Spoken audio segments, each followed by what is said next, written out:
Good morning. Welcome to the second day of the CLIC Startup Competition, or the CLIC Final Conference, in which we will also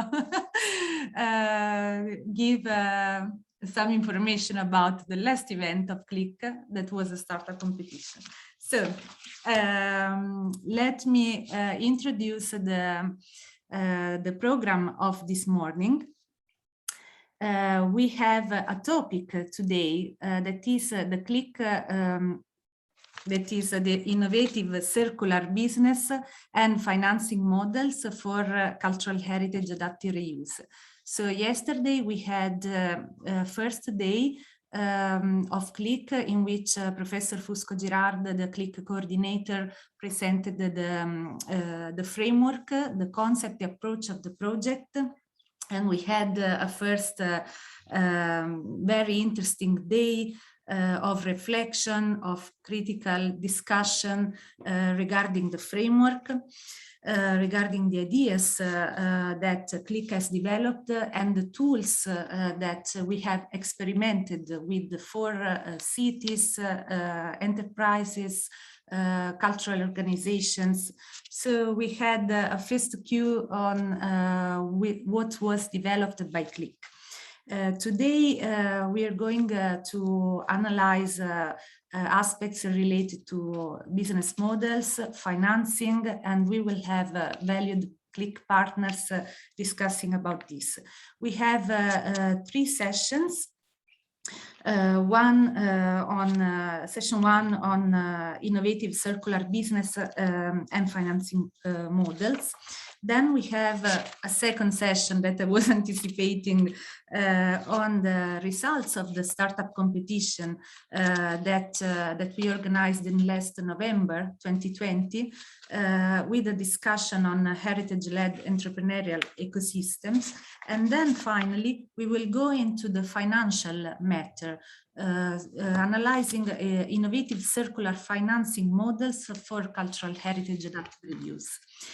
I am now very pleased to introduce Professor Fusco Girard, who is the CLIC scientific coordinator, who perhaps has something to say before we start this second day of the final conference.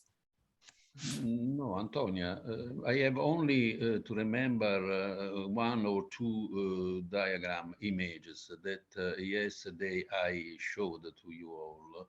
The first one is about our interpretation of natural and cultural-led approach. This means today how we can interpret new circular business models and new circular financial models in between these 2 paradigms, ecological paradigm and the human-centered paradigm.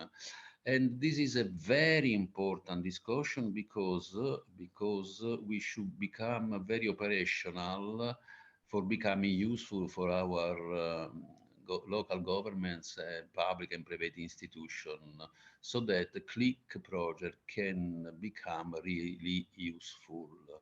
This is enough for linking the yesterday and today's session. Thank you very much. Thank you, Professor Fusco Girard. So we had a small summary of what Professor also presented yesterday. Now I would like to invite the presenters, the speakers and the moderators of the first session. So Gillian Foster will introduce herself, the Institute for Ecological Economics of the Vienna University of Economics and Business. Gillian is a researcher, is assistant professor also, and she investigates circular economy business models, ecological indicators of circularity, and decision support analysis. Gillian, are you there? I see you already. Thank you for accepting to moderate this session, and I would give the floor to you for starting the first session of today's conference. Good morning, everyone. Thank you, Luigi and Antonia, for inviting me to be the moderator. I'm very pleased. I think that the circular business models for cultural heritage adaptive reuse has been an incredibly interesting project in CLIC. And during the HO that was held by Eindhoven last year, where the partners reviewed the utility, how useful the projects, different projects were, one of the ones that ranked very highly was the concept of business models. So as Professor Fusco-Girard was just speaking about, the usefulness is important, and certainly that was ranked highly among the partners. So I would like to introduce Dr. Ruba Saleh. She is assistant professor and researcher at ESHEC Brussels Management School. She holds a PhD in regional planning and public policies. She is an expert in cultural heritage management, cultural entrepreneurship, contested heritage, circular economy, sustainable business models, participatory processes, and co-design. She is the coordinator of CSHIP, Cultural Entrepreneurship, Professional Training Program at ESHEC. Her intervention is on circular business models for cultural heritage adaptive reviews. Dr. Saleh, you have the floor. Thank you very much, Gillian. Actually, it's a privilege to be introduced by you, since you contributed with valuable research to the CLIC project, especially also on circular business models. So as anticipated by Gillian, I will be talk you through the process of developing a circular business model for cultural heritage adaptive reuse, which was conducted by the ESHEC team, which is composed by me, Professor Christian Ost, and Philippe Drouillon. I would like to start by stating that the process of developing the business model was an iterative process, which was based on documentation and analysis of what the supply side was in terms of cultural capital. So what our pilots in CLIC provided in terms of natural, human, and cultural urban assets, and what was the demand side. So how the local population perceived this cultural capital and what they highlighted in terms of needs and challenges in reference to their cultural capital. So the process which we started by mapping the needs and the desires led us together with our partners to focus on a process of adaptive reuse related to specific buildings.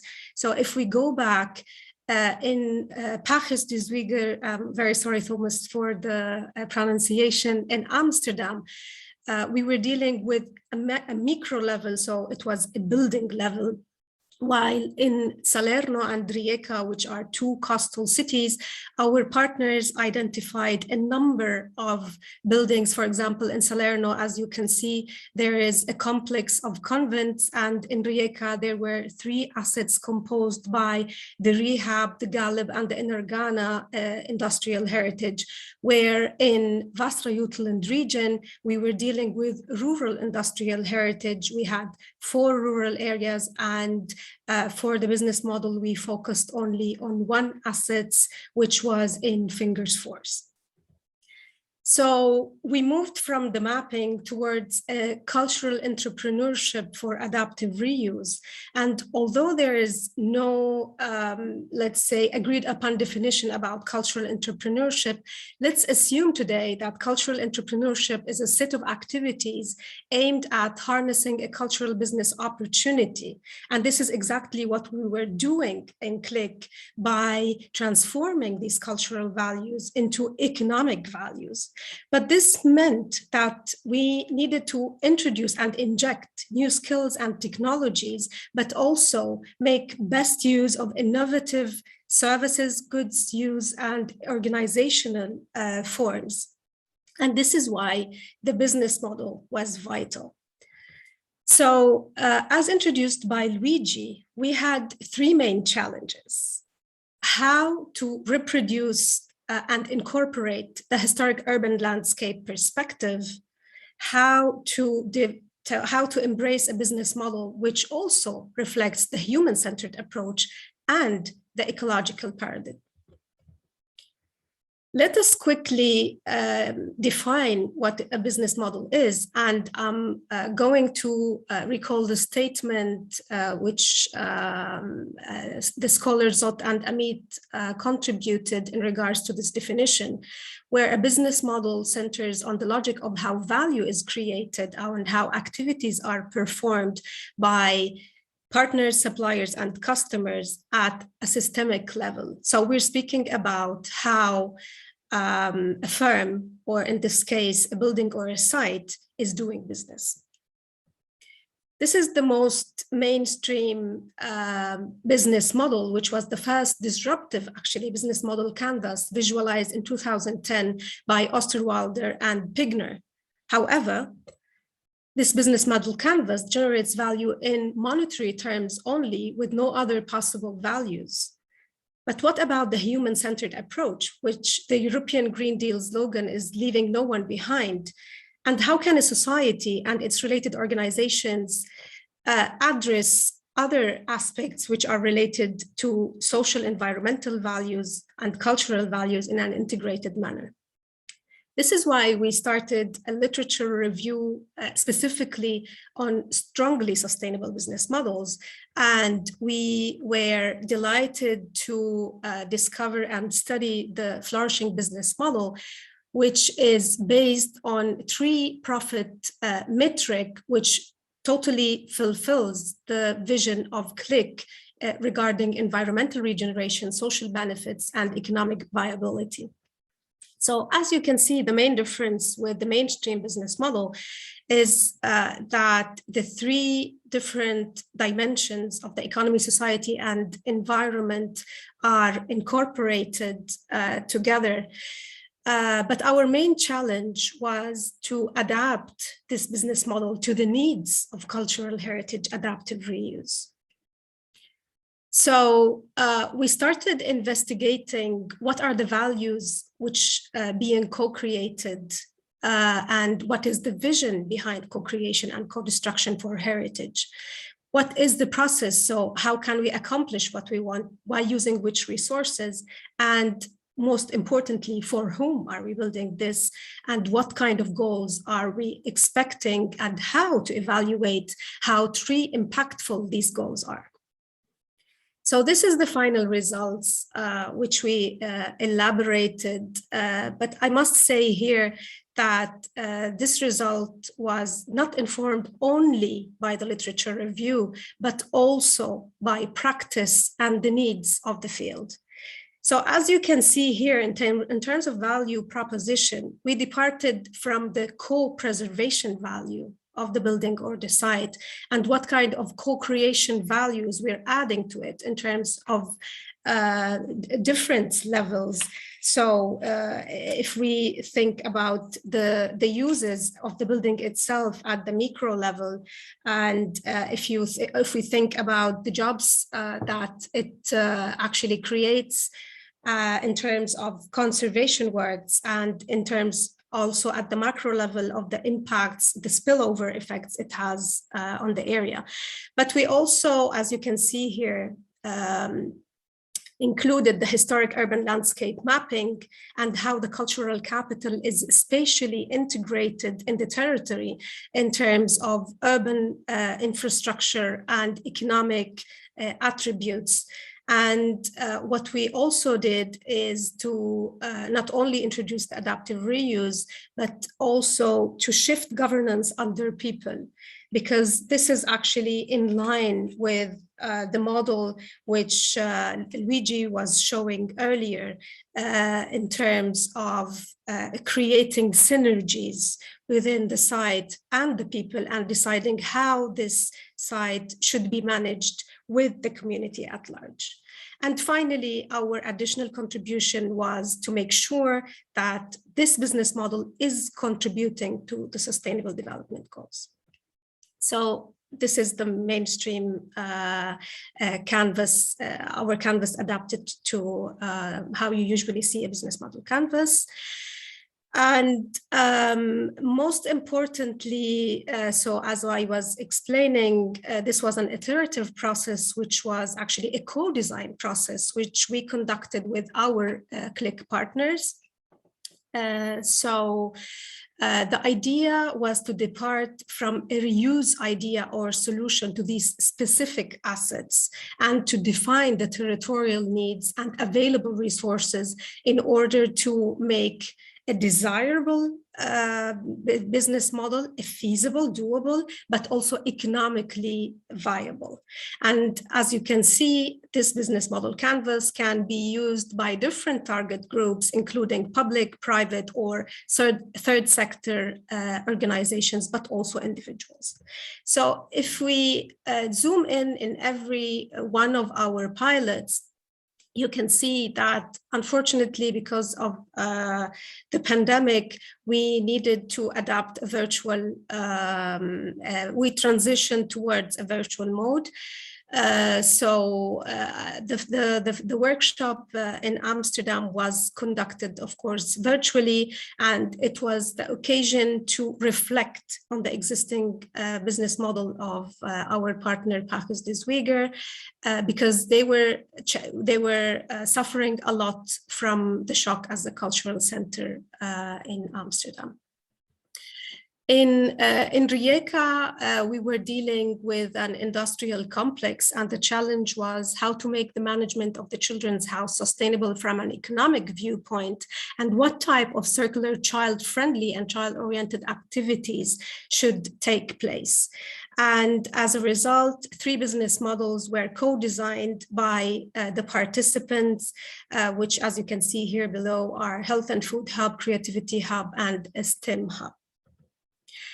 In Salerno, it was a unique case because there was an open call. So while in the other workshops, the ideation process started in the business model workshop, in Salerno specifically, groups arrived with an idea already formulated by them. So only the selected groups were able to access the workshop.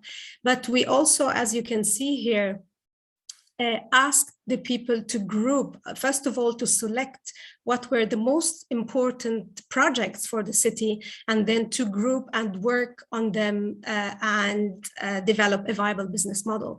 So as you can see, as a result, 4 business models were developed with the aim of embracing a cultural ecosystem for the city of Salerno.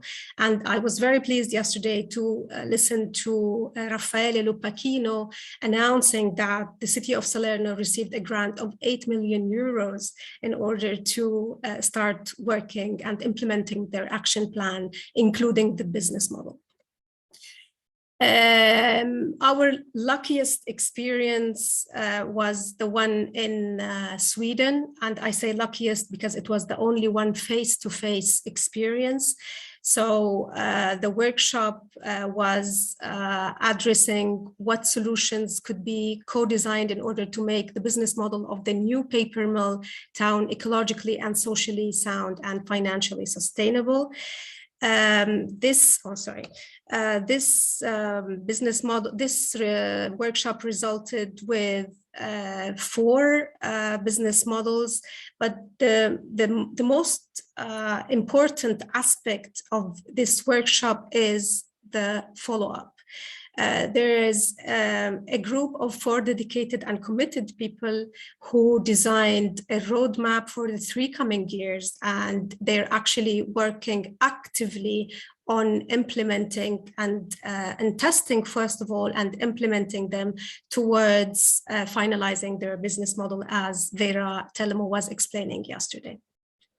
Finally, I just wanted to say that we need to fully embrace this year. It's the International Year of Creative Economy for Sustainable Development.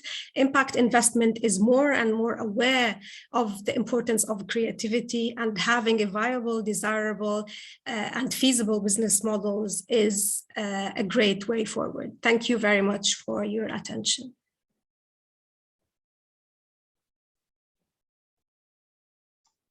Thank you, Ruba, for that wonderful intervention and expertise. I want to move on. Before I do, I wanted to just add one thing on the concept of business models. In their paper, The Intrinsic Value of Cultural Heritage as Driver for Circular Human-Centered Adaptive Reuse, Luigi Fusco-Girard and Marilena Vecchio wrote that the CBM has to satisfy, a circular business model, has to satisfy the needs of different categories: entrepreneurs, customers, stakeholders, society, including future generations, and nature. And in your process that you described, and also this is specifically what I wanted to talk about as I introduce our next guest, they continue to write this concept. Owing to this consensus, the CBM can explain not just value creation and value capturing as other business models do, but also value distribution, which is fundamental in CE logic.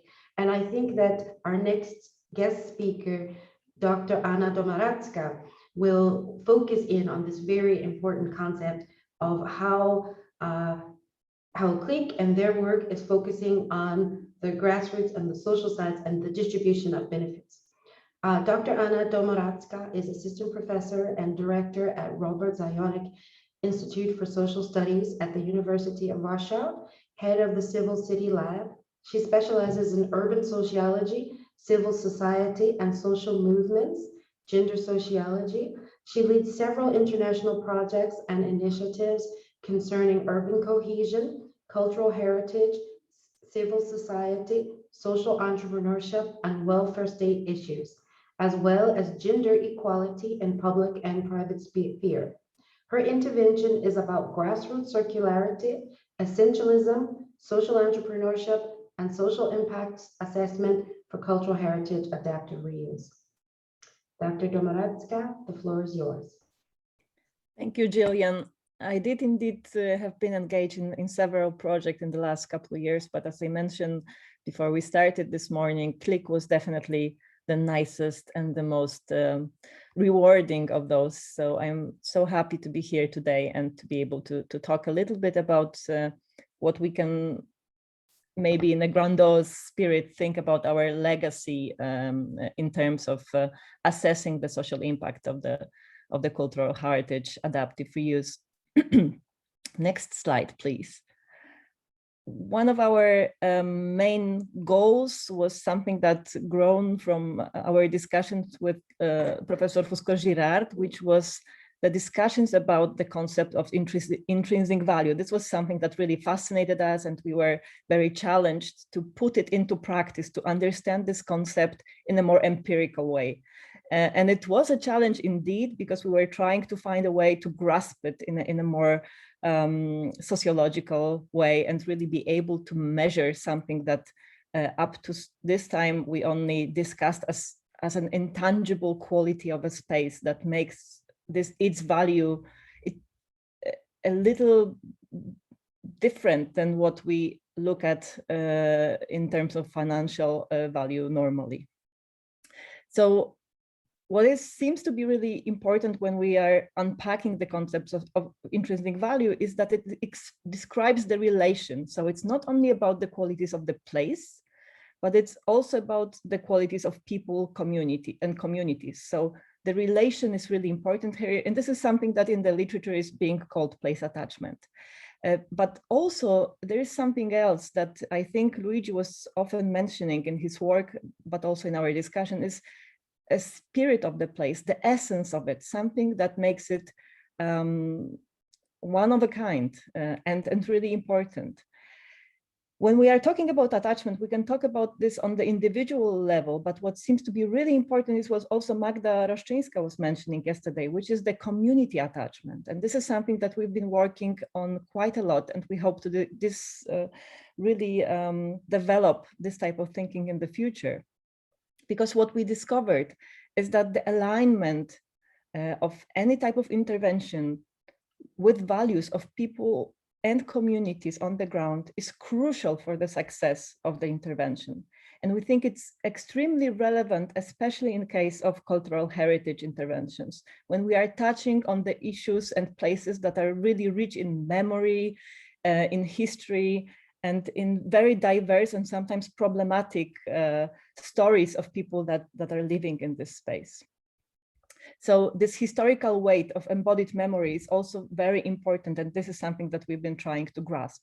It really goes beyond aesthetics. Of course, beauty is important, but as we observed, also the ugly places are important. Also the places that are not beautiful at all seems to make people emotional and really connect, make people connect to the places. So our main question was how to measure it. Next slide, please.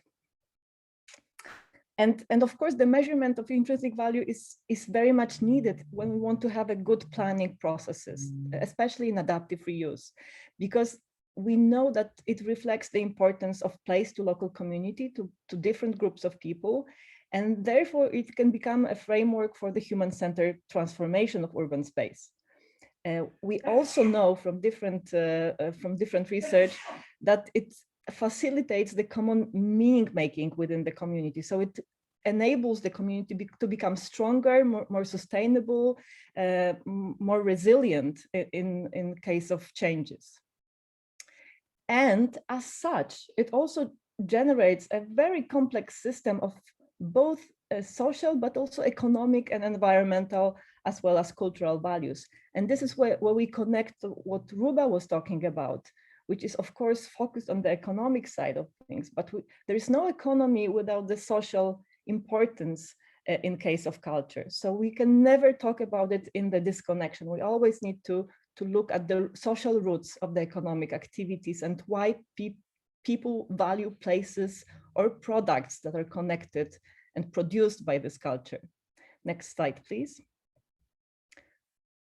So why we think it's important? We think that when we are looking at the social perception of planned intervention, we know that it depends on the qualities of places, but also on the preferences of individuals and communities. And also what seems to be really important is what are the expected effects on the local well-being. So will the quality of life of people living around the certain space become better as a result? This would be always our goal. The problem is that the change often brings the need to compromise. It sometimes also means that we have to change something that used to be in a certain way, and it makes people very often unhappy to see places that they value being changed and becoming different and not the way they are. So the change is something that we humans find problematic pretty often, and this is why we have to plan it in a very human-centered and strategic way. Here we come with our ideas how to do it and how to prepare the communities and make communities more open and adaptive. So we are not only adapting the cultural heritage, we are also help the communities to adapt to the changes that we propose, that in the end should make those places more resilient in terms of environment and economy. Next slide, please. So what we did was we conducted studies. This is what we do. we did a couple of researchers that in different places. I will mainly talk about the ones that got published, but this is not really only thing that we did. So we had some studies where we ask ourselves questions: what kind of changes are acceptable for the local community? What factors and qualities of certain location influence the level of this social acceptance? And what measures of social sustainability are related with this acceptance and openness to changes? So we designed specific questionnaires that were measuring the importance of place for community, which included questions connected to the intrinsic value. For example, measuring the collectively sustained sentiments, emotions that the place evokes, both in users and community members. Because we think that tapping into those emotions and those collectively sustained sentiments and memories is a key element of sustaining social sustainability of any type of renovation. Next slide, please. So this is one of the results of our work. This is the part of the special issue in sustainability that Professor Fusco-Girard was leading, which concerns exactly that, and I really encourage you to look into that if you are interested on this topic. Next slide. But what is really crucial in our approach is something that we've been, I think, saying over and over again, is that there is no circularity without grassroots.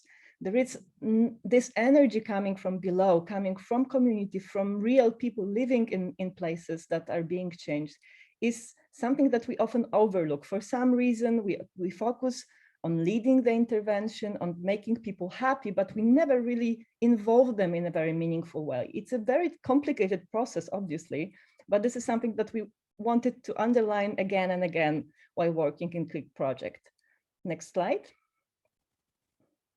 And this is, in a way, represented by the concept that we came up with while analyzing different projects in the CLIC framework, which is the grassroots circularity project concept, which comes from this coming together of a circular model and the grassroots energy that we've been trying to describe and to underline the importance of. So the grassroots circularity is something that we were writing about, and we've been trying to measure also to show that this is something that should be included in our model, that this is something that brings energy both in an economical activities, social activities, but also pro-environment activities and behavior. And this is something also that can be diagnosed, can be understood and developed, which makes it more tangible and hopefully a good tool for people who are planning intervention to really design the change in a meaningful, but also less conflictual way. Next slide. And this is one of my last two slides. So the grassroots circularity is founded on 6 important factors, which is the diversity, the openness to experience, the capacity for learning, common meaning, trust, which is one of the most important and basic issues that already also was mentioned yesterday many times, and also the capacity for self-organization.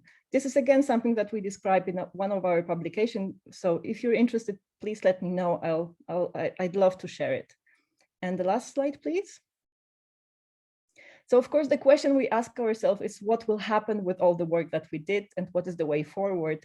And this is, I guess, in our case, pretty simple vision that we will work on perfecting the tools that we piloted within CLIC, that we will make those tools even better to allow for good measurements of intrinsic value, and as well as community readiness for change. And then in this process, we will offer those tools to local leaders, both the groups and institutions or municipalities that are responsible for those type of projects, to help strengthen the human-centered planning practices all over the world, hopefully.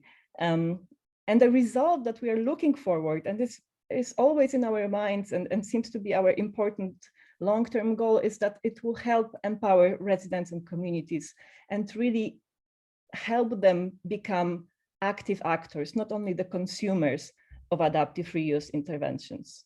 Thank you so much. Thank you, Anna. That was really wonderful, great intervention. And you saved me from having to do a wrap up because you did it so well in your last slide. So I'd like to move on, and I will introduce the moderator of the next panel, Christian Oost. Dr. Christian Oost is Honorary Rector of ESHEC Brussels Management School, President of Raymond Lemaire International Center for Conservation at KU Leuven. He has been developing the field of heritage economics since the 1980s, member of the Advisory Board of Global Heritage Funds, and chair of the International Scientific Committee on Economics of Conservation of ICOMOS in 2000 to 2005. Christian? Thank you, Gillian, for this too nice introduction, you know, but we really enjoy to work together on this CLIC, and a bit it's a shame that it's the final session and final day, but we will surely work together also in the future. So just let me say that we have a great panel here with three brilliant panelists to have some further discussion on the business and innovative business models.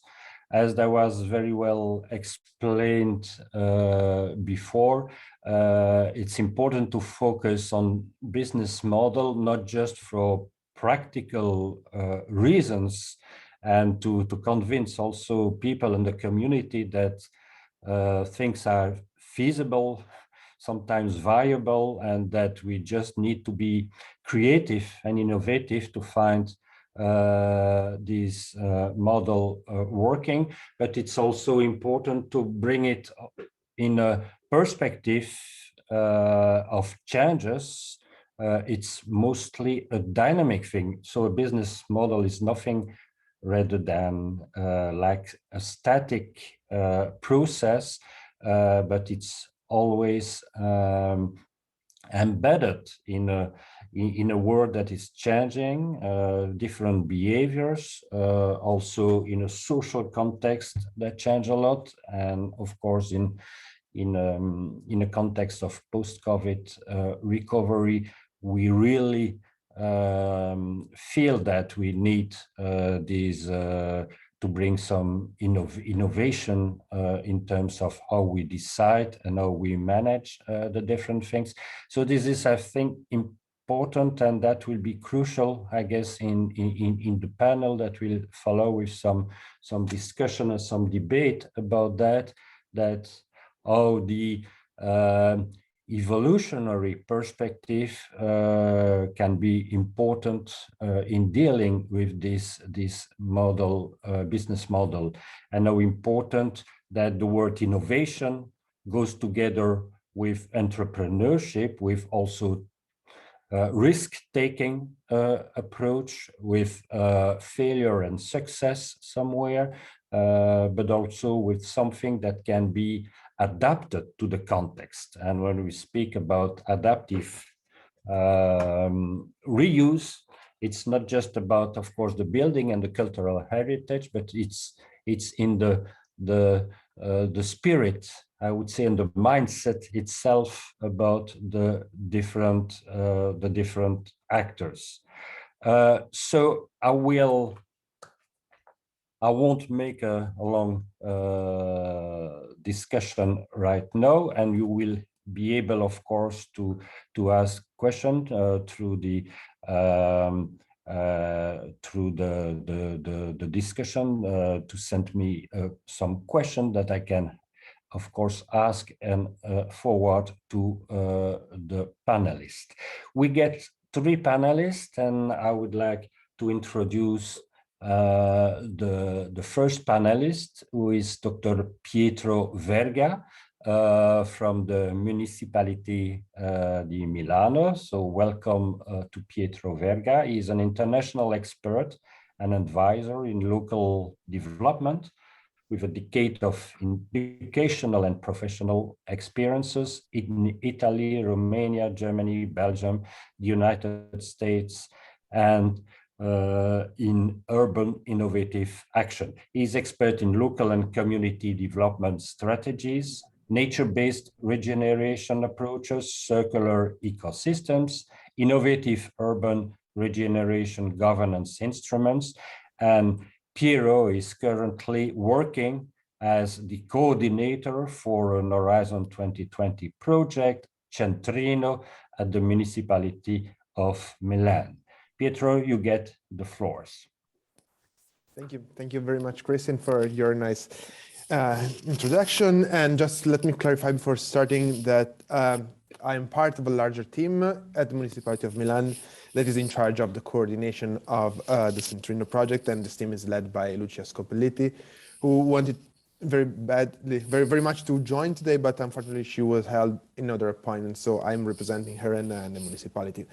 And so also on behalf of the municipality of Milan, I'm very happy and honored to be here, of this opportunity to join you and the CLIC project in this final event, because we've been following your project, and we believe that your legacy is and will be a very key and inspirational reference also for our project for Centrino, as there are several affinities between the two projects. And coming to a reasoning about what cultural heritage sites and hubs for entrepreneurships can be, and what would be the most productive functions and uses of this cultural heritage, the approach of Centrino builds on the key question on how to reuse and regenerate such industrial heritage in Europe. And from this, we propose to redefine these industrial sites as potential accelerators of a new green economy, where cities and regions are able to recover their productive capacity following circular principles. And therefore, Centrino puts a focus on skills and innovates in new programs to bring circular economy, but also social impact, digital technologies, and creativity at the very core of the capacities needed to reinvent our local economies. Hence, Centrino's approach is that of focusing on the role of historical industrial areas to develop creative and productive hubs for entrepreneurship that are circular, inclusive, and use heritage as a catalyst for urban innovation. In this sense, choosing industrial historic sites is a strategic decision.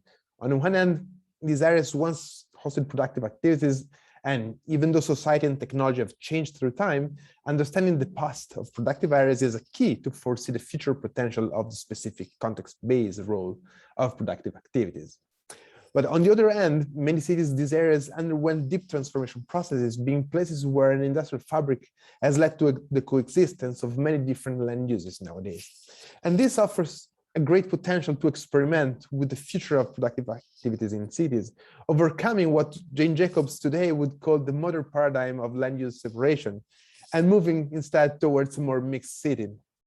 Regarding the most productive uses and functions of cultural heritage, we at Centrino support and foster a new understanding of the concept of productive as it is traditionally conceived.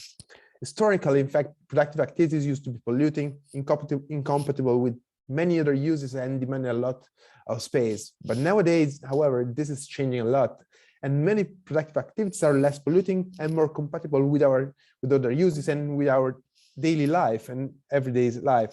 And from this perspective, I would say that the most productive functions and uses of cultural heritage can be those that allow for the highest degree of such economic and environmental sustainability, and ultimately those uses and functions that allow for a continuous reuse and upcycling of waste materials towards the self-sustainability of a city's manufacturing framework.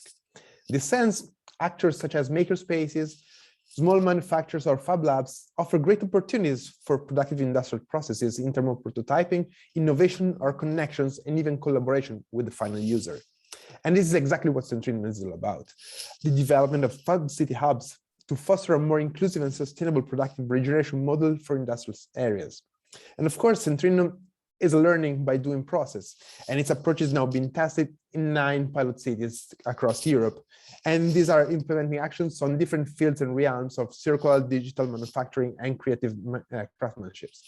And in this process, Centrino has set up very concrete and ambitious goals that to be achieved at the local level. And these goals include the involvement of more than 2,100 citizens and professionals in educational training or creative workshops and programs, the engagement of at least 400 stakeholders, organizations, and businesses to actively contribute to these local fab hubs, and the launch of at least 65 new businesses and the creation of almost 100 new products with micro missions for small-scale local productions. And ultimately, Centrino aims at creating more than 200 job opportunities in these 9 pilot cities. And accordingly, here I conclude, Centrino will regenerate historic industrial areas in 9 European cities, creating productive local communities and circular resource management through building citizen capacity, agency, and participation in urban transformation processes.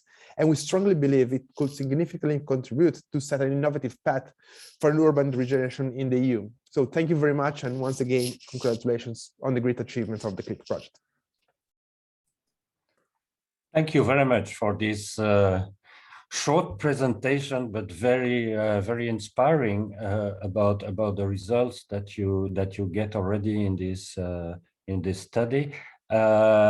If I may, I would like maybe to jump on. You mentioned the Fab Labs, which, as we know, is something that is very important these days in terms of all this question about planning, starting new businesses and testing actually, and sharing risk in a way about doing this thing. What's your I mean, you feeling between in terms of joining these Fab Labs as a process with the city hubs and the cultural heritage in particular? What's your experience about that? So let me say that we're starting now with our activities. We just worked into the second year of project. We concluded the first one. But what I feel is that there is really this radication and rooting between, as the speaker before me was speaking about, the grassroots. So all the initiatives that we are seeing and we are testing in Centrino stem out of grassroots activities that are rooted in the local context. And then they found these open, empty spaces in the industrial cultural heritage and thought and conceived new ways on how to reuse them with their skills, capacities to bring about innovation. So there is these very connections between the Fab Labs, the innovative, productive manufacturing of the city, and the reappropriation of these sites. And this is what really brings them back into the framework and the fabric of the city, because they're being reappropriated. Is no longer like an island for production external put there by the investor, and where just people would go there, work, and come back. But it's something that the citizens got it back into their urban tissue, and there is this very sense of belonging and ownership that is a way for the actual regeneration and reuse and adaptive reuse of these sites, I believe. Okay, thank you very much. Thank you very much. I just take a look if we have a question, but I think that we go forward for the time being because we are a bit short of time, but you can still, of course, come back to Pietro later. I would like now to introduce our next panelist. We have someone who gets in particular experience here in helping people, I guess, in planning and making new businesses. James Donlon is a unit manager and senior business expert with West BIC, I don't know how to read it, but Business Innovation Center, with 25 years of experience supporting high growth enterprises and business innovation through creative business modeling, robust financial planning, and investor-grade business planning. James is currently exploitation manager with another Horizon 2020 Ruritage project aimed at fostering rural regeneration through cultural and natural heritage. The floor is yours. Thank you, Christian, for the introduction. Yes, I am the exploitation manager for Ruritage. It's a Horizon 2020 project that's focusing particularly on rural regeneration through cultural and natural heritage strategies. I'm listening with great interest to your presentations this morning, particularly the urban approach that you have taken. And sometimes we feel that there is a competition between urban and rural, and there's always this, this challenge to try and also develop our rural areas.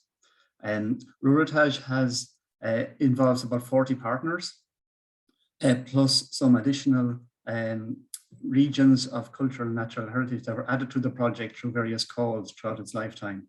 So over the 3 years of the project, we have 20 role model projects or regions, along with 60 replicator regions, which we have been supporting. So we've been developing best practices from rural areas with renowned cultural and natural heritage, and looking to how to adapt that to support these replicator regions. So we have quite a lot of experience of doing this, and it's very interesting listening to what you have achieved through your project, because there are a lot of similarities. Even though there's the urban-rural approach, there are a lot of similarities. At the same time, as Christian was saying, we need to be able to evolve as we go along, particularly the challenges in our modern environment that we now live in post-COVID, looking at climate change and green issues. And through Ruritage, we have had to do that. And if I can draw your attention to the long-term vision for rural areas, which is looking at developing stronger, connected, resilient rural areas, it looks at all of the challenges that we are aware that we have in rural areas, like depopulation as people migrate towards urban regions. We look at older people, lack of connectivity in terms of ICT or transport issues, and lack of services, lack of infrastructure. At the same time, we are all also dealing with, in both urban and rural, limited investment or limited resources for investment, because money is still chasing the quick wins and the higher returns. So as we were saying, we need to also look at what value means to us, and how that value is also distributed when you're looking at the approach of cultural and natural heritage. What I would say in terms of looking at the challenges for rural areas, we also need to look at the opportunities. And the best way to promote rural areas is to look at the opportunities and how we can adapt them. So what has been coming and what has been evolving over time, and COVID has actually accelerated some of these, is digital transition. So before, there was a digital transition moving slowly, but that has accelerated because of the COVID pandemic, has resulted in enterprise having to adapt quickly to be able to survive in many cases, but also many of them have learned to grow. It has been used for employment opportunities in rural areas, where jobs that could not be office-based anymore had to diversify and see working from home, working from remote areas, and looking at other ways of actually doing business.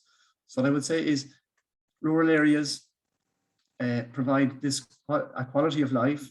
It provides the space, it provides land, it provides opportunities that don't necessarily exist in urban areas, but can now be reimagined and re-engineered and recreated in terms of our post-COVID growth into the future, but also looking at opportunities that are specific that can be developed through rural areas, including green transition and other sectors that we've been looking at in terms of food production, agri-food, tourism, and all the opportunities that can be based around that.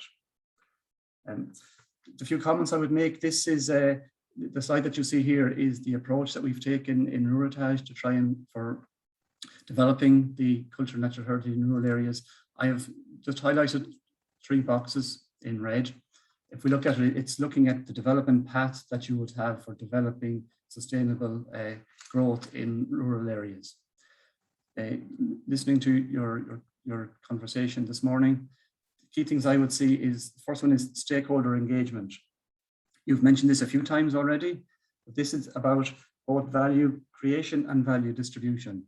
For a rural area, it's important that you do engage from the top level to the bottom. While it can be a bottom-up approach, you need a vision at the top level, and you need to get stakeholders involved and maintain their involvement through a vision, and which would end up being a branding strategy for a particular rural region, because it's going to need a more comprehensive approach like this, both to develop and create the value, but also distributing the value afterwards, because your stakeholders need to involve from the top level, your national, regional authorities, right down to a local level where you have citizens involved, you have communities involved, you have your chambers, you have your enterprise involved. For a rural area, you need to be able to capture all of these.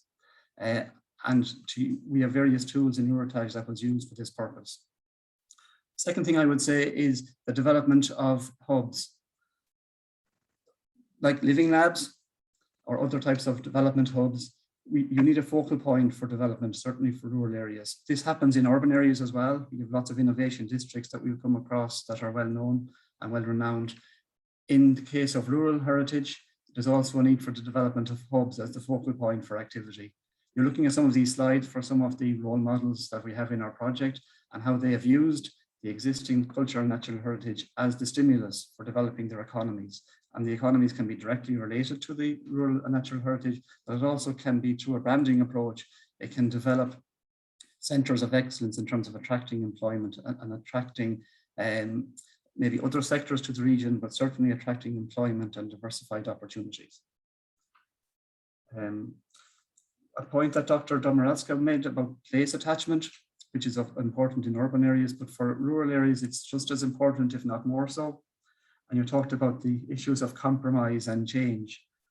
We look at this as a branding approach for regions, which is obviously easy if you have a UNESCO approved geopark, such as this Magma one. But the idea is that even at smaller regions, you can develop this branding approach for your region. For example, one of the slides you saw was the Wild Atlantic Way in Ireland, which is now well renowned worldwide as a place to visit in terms of its landscape, but it's also becoming well established in Ireland, given that I'm from the region, in terms of developing digital hubs along the same area for attracting in enterprise that might normally be located in urban areas such as Dublin or Galway, but now is attracted to digital hubs because of the potential for working remotely, because of better connectivity and for remote working and for entrepreneurship. The last thing I would say is for rural areas where investment is more limited, there's also a need for enabling infrastructure. So building on your cultural natural heritage, it can sometimes be needed from a public level to build enabling infrastructure that's going to attract in the enterprise and employment to keep things moving into the future. An example of this would be in the west of Ireland, again, would be developing food hubs that can both begin the infrastructure and the equipment and technology to develop sectors that are relevant to your region, but would not be attractive from the private sector to establish this. It would need public sector investment and a top level approach to this vision to ensure that it's realized and developed for the particular region. I might leave it at this. If there's any questions, I can take those, or any comments that you'd like to make, and we can be as part of the debate. Thank you very much. Thank you very much, James. It's very interesting to see how these different Horizon 2020, by the way, across each other, because we all know people being partners in one or another of these studies, and we really feel that there is a common background there, so a sort of common thread, which is really important, I guess. I think that we need to go a bit forward. We can maybe, if we have time, come later, and I would like to introduce our next panelist, Dr. Sandra Pisik.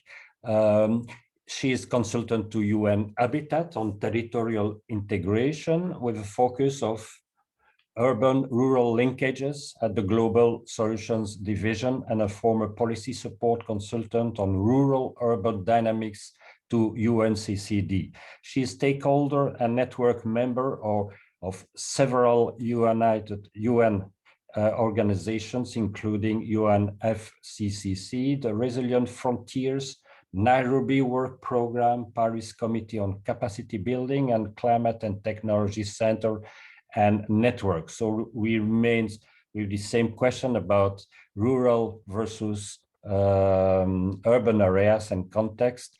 And Sandra, you have the floor. Thank you very much, and good morning, everyone. It's a huge honor to be here. I wanted to congratulate the entire CLIC team on an amazing work, and I really enjoyed the presentations I've seen before. And just a few words as an introduction. I'm going to present my personal views, but I will refer to some United Nations strategies on territorial integration, and happy to share some of the existing frameworks to perhaps complement the bottom-up discussion with some of the top-down recommendations as well.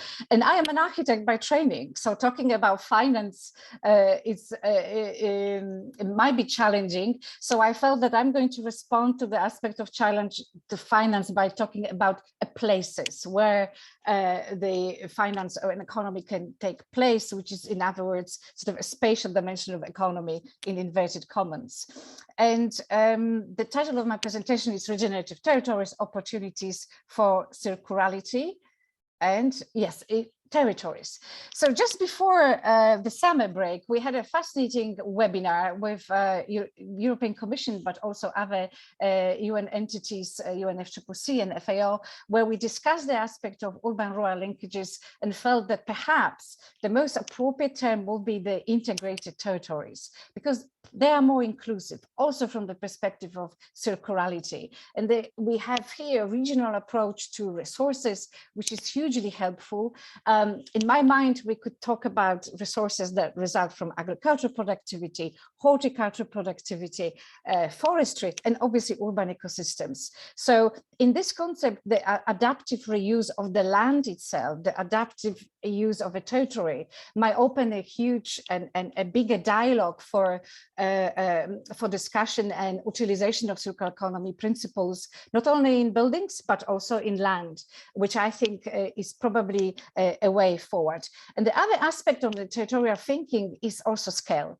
So the reason why scale is important, because we have big cities, medium cities, and smaller cities, and there is a huge emphasis right now within the UN framework on small and medium and intermediate cities. So this is where we call them, there are game changers, and in terms of the space where that intervention on circularity can also happen is in peri-urban areas. They are very important where the city grows. They are also meeting rural areas or other ecosystems. So the peri-urbanity here becomes a really important aspect, and the aspect of culture. I actually love the framework of CLIC project very much. A professor spoke about the evolutionary context, and from my own research, I know that circular economy has been used for around 12,000 years, definitely 7,000 years in places like So when we talk about culture and circular economy, this is something that actually existed for millennia. We probably lost a way of sustainable living or sustainable practices since the first industrial revolution in some regions, probably since 1970s discovery of oil in the Middle East. But there are many archaeological examples and very good circular economy practices there with the people and with communities that I think we just simply need to revive. And I wanted to present a few global frameworks very briefly, and I sent you a link to some of the policy recommendations. The idea is that the United Nations is calling for locally made interventions. So translating these frameworks into the local context is hugely important. And I wanted to share with you some of the work that I've done myself for the Convention on Desertification, UNCCD. And here the complexity of urban-rural relationships I frame around 5 capitals: natural, human, social, manufactured, and financial capital. And on the finance, if I can just quote briefly, we mentioned microeconomy, which is the sort of aspect of circular economy, sustainable microfinance, enabling environments, and tax incentives, as well as investments. And as you all know, there is a huge complexity surrounding that circular economy aspect and culture as well. We need to talk about governance, industries, enabling environments, and obviously ecology, a nature-first approach that is absolutely fundamental. The other document I wanted to just bring across to your attention is the urban-rural linkages for integrated territorial development. These are guiding principles and framework for action that has been produced by UN Habitat and published, and you can download it from urbanpolicyplatform.org. And these guidelines are probably in the general terms shape around planet, people, and prosperity. There is a overwhelming call for locally led interventions, but on the finance aspect, I wanted to share with you some of the recommendations on prosperity, which is financial inclusivity. Hugely important that financial investment gets into all, particularly rural areas, evidence-based and data-driven. So the aspects of data collection here is also very important. And I wanted to conclude that intervention with my personal reflections on social aspects of circular economy and say a few words on poverty alleviation, because really the issue is how yourselves, even as a panel, as a group of experts, could export that knowledge elsewhere to the developing world. How can we package these findings that are invaluable into for example, international aid? And we had an opening of the 76th General Assembly, and Secretary General Antonio Guterres spoke quite vividly that the world is in a troubled place. Post-COVID recovery is slow. The damage that COVID has made and the damage that is being made by climate change is immense. So we have to think probably slightly broader and wider, even beyond the European boundaries. Rural areas are particularly affected. 79% of those experiencing poverty lives in rural areas, and there is a scope for improvement. And another aspect where I've been advocating the use of circular economy beyond the boundaries of Europe is the aspect of migration, because quite often that migration is economic. So when we talk about our neighbors in Northern Africa, for example, that aspect of reintroduction of circular economy principles that we know been there for thousands of years really matters. And here the North-South collaboration, research, development and transfer, but also your practical findings have an invaluable role. And I passionately believe that there is a scope for improvement. And finally, the aspect of jobs and skills, also touched upon through the speaker from Milan. There is a very interesting document that I quite often quote, produced by International Labour Organization, called Greening with Jobs. So from jobs perspective, environmental sustainability is crucial.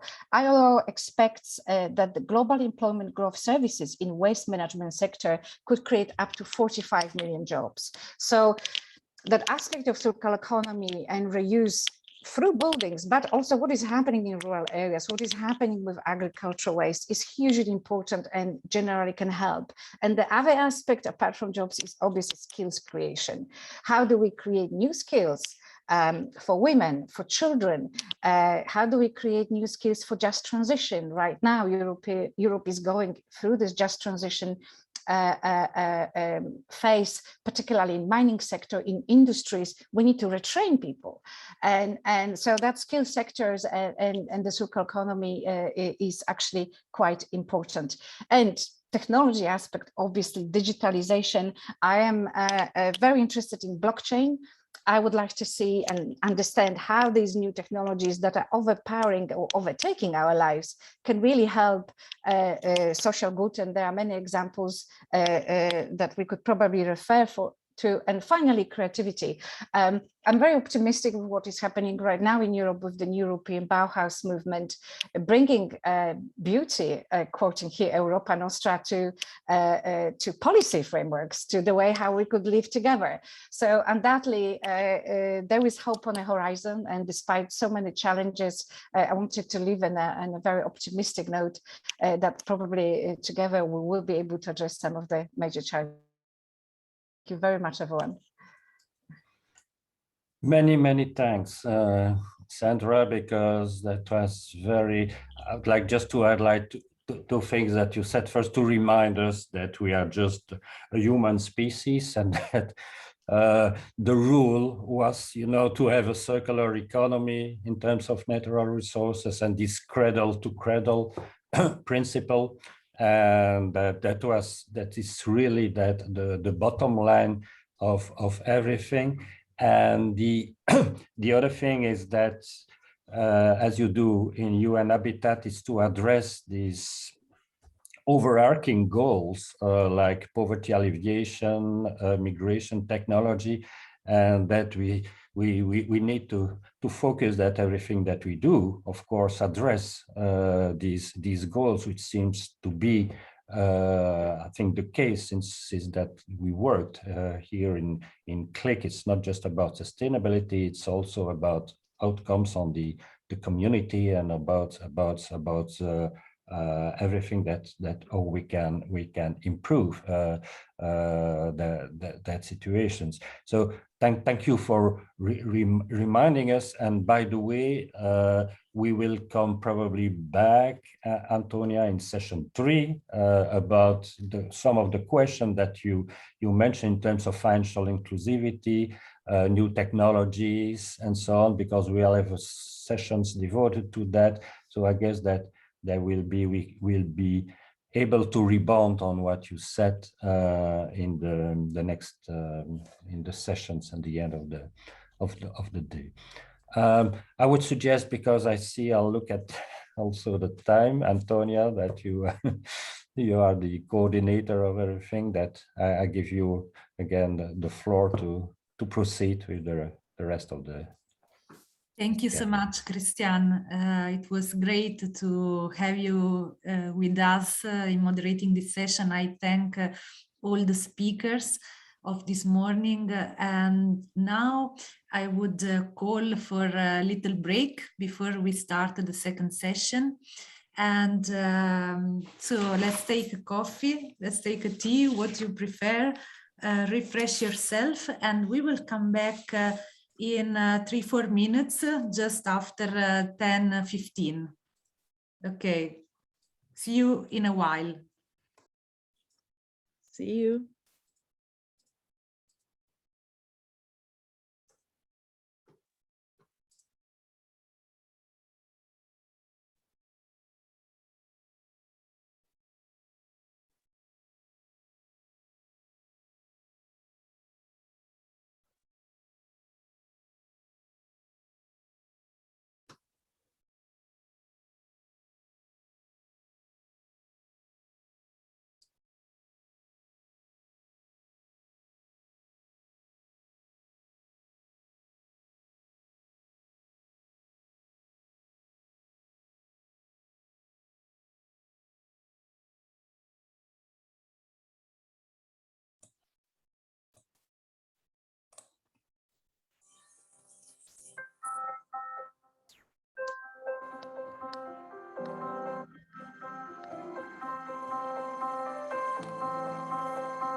Hello, everyone, and welcome back to CLIC's Final Conference.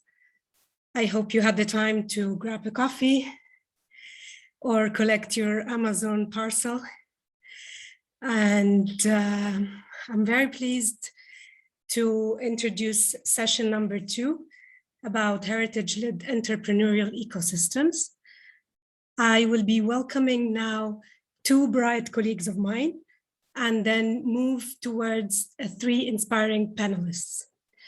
So first of all, I would like to welcome Antonia Gravagnolo, who is our CLIC's tireless superwoman. Yeah. Antonia is a researcher at CNR IRES, and she's also the CLIC co-coordinator. She has a PhD in evaluation methods at the University of Naples Federico II, and she's the coordinator of Horizon 2020 project Biculture on circular economy models for cultural tourism. Antonia will be presenting the initiative of the CLIC Startup Competition. Antonia, the floor is yours. Thank you, Ruba. I'm sorry that I called you while you were running in the room. So, as you see, we are all super people here. So, thank you very much for this very nice introduction. I would quickly go to share my screen for sharing with you some results of the CLIC Startup Competition, which is an initiative that we had in last November 2020. And it was really an adventure for us because at the CNR IRIS, we are a research institute for innovation and services for development. And so we are trying to link through research, the territorial development and also business development, startup development. But this was really an amazing and new adventure for us. The startup competition was starting actually some months before November, when we launched a call for innovative entrepreneurs to share their ideas, their projects on the adaptive reuse of cultural heritage, of course, which is the main topic. But we introduced also the circularity concept inside. So the call was launched, and for some months we had the chance to collect the startup ideas, and in some cases also very advanced startups who participated in different topics. So you see here that we were able to collect more than 70 applications for this competition, and they were coming from all continents. Of course, especially in Europe, because we are based here in Europe, and the focus of CLIC is to develop the European ecosystem of innovators. But we were really keen also to include and exchange ideas with startuppers all over the world. So we selected at the end 25 best startups. Under which criteria? We used the 2 main criteria for selecting them. One, of course, was related to business development, the advancement of the innovative idea, the financial viability, the business model that they were able to present in this first stage. And the second one was the coherence with the circularity concept. So we wanted really to include those teams, those startups who were showing how circular economy can be applied in the field of cultural heritage. And it was not only tangible cultural heritage, but also intangible heritage values that were considered here. So then we went into 3 days, and perhaps I think that some of you have followed in November this 3 days, and I need to thank also the partners, the supporters of this initiative that was really big. And Ruba, you also participated in this, especially in a training session that we had for a couple of days, very intensive with the teams who were selected, who were able to bring to another level their initial business model idea.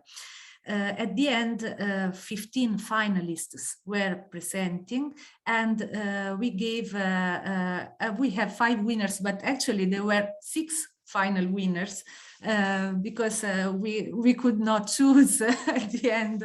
They were all too good. 3 days interactive and training event, and 3 topics. We had circular tourism. So it was an initial idea that later we developed more with the start of a new project, EU Horizon 2020 funded project that is exactly related to this topic, circular and cultural tourism, which we are running now at the CNR Iris together with some of the partners who are also present today, and ISHEC is one of these. Then the second topic that we highlighted in the startup competition was the circular creative industries and social innovation. And the third one was more related to territorial development, landscape, and that was named Circular and Creative Cities and Regions. So, of course, all the information is available on the CLIC website, and you can check everything. So let's go to the results. At the end of this initiative, we had a lot of prizes, and here also the contribution of different organizations was key to offer opportunities for the startups to develop their ideas. So we chose also to award startups who were in an early stage and not only the most developed one, so that we really give the opportunity to start a new business, to go more in depth and to acquire new skills in entrepreneurship, of course, related to entrepreneurship, financial viability check, marketing also, strategy. So there is a lot of skills training that has been done even after the competition. So this was not the end, but the start of a process, of a program that we are very proud to present today. What we have, I will show right now also some of the results from the voice of the startuppers who kindly prepared some videos for you. But just to mention quickly the results, the main results. First, the mentoring program that will be presented by my colleague Aliona from Iniziativa Company later.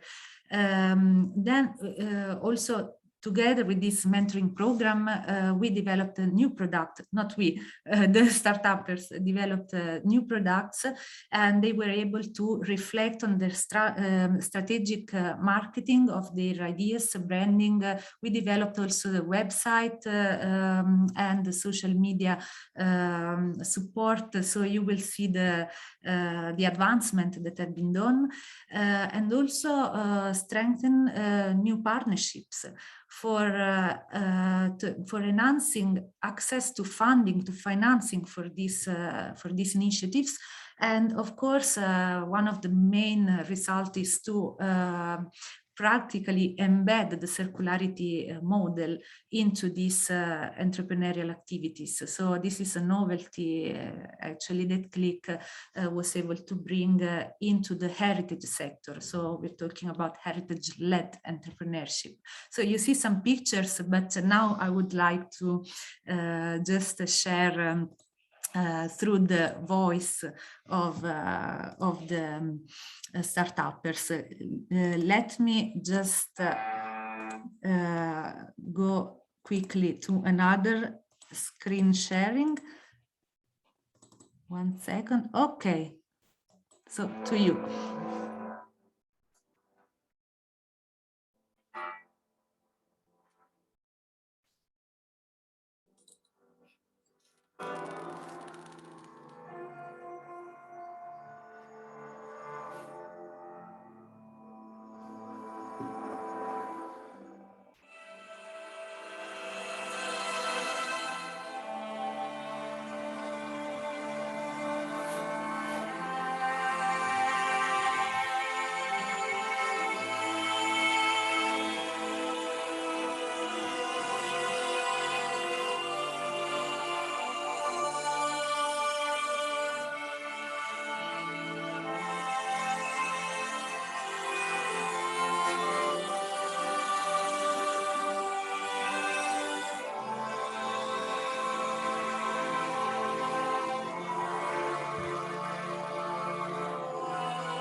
Hello, I'm Cornelia from the Project Taste of Terraces and the Association Agarbio from the Amalfi Coast.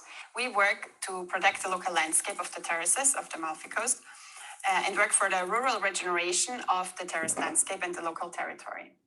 Together with farmers, we work to grow tomatoes on the terraces, and not only any tomato, but a local heirloom variety, the Refiascone tomato. We offer this tomato sauce product for special dishes used by Italian restaurants internationally who appreciate the connection to the territory. With the CLIC Startup competition, we worked on our next challenge, the creation of a workshop for the Taste of Terrace. With support from Ishak and Ruba Saleh, we refined our vision and our regenerative business model, launched our online shop, and created a new product with a local artist. With CNR Iris appearance, which is soon to come, and we managed to do our first own transformation of tomatoes, bringing us closer to and making the next step towards the workshop of the Taste of Terraces. Thanks to everyone who supports the project, and see you soon. Malta aims to develop a platform for cultural networking. The past 10 years have been characterized by the increase of cultural production networks and artist in residence programs throughout the world, which have troubles finding new opportunities to showcase their works. Unused and adaptive spaces are an opportunity.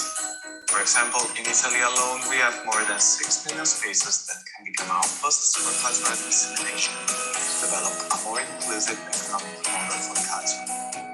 By understanding how people react to projects, cultural institutions become able to produce products that respond to the territory more efficiently. which means strengthening local cultural offerings and promoting urban regeneration. Through the CLIC Startup competition, we were able to strengthen our model and improve our representation. Today, the startup is among the 15 projects officially promoted by the Innovability School of the Italian Alliance for Sustainable Economy, ALSFIS, and we've been selected for developing the project within the European Acceleration coordinated by Innova.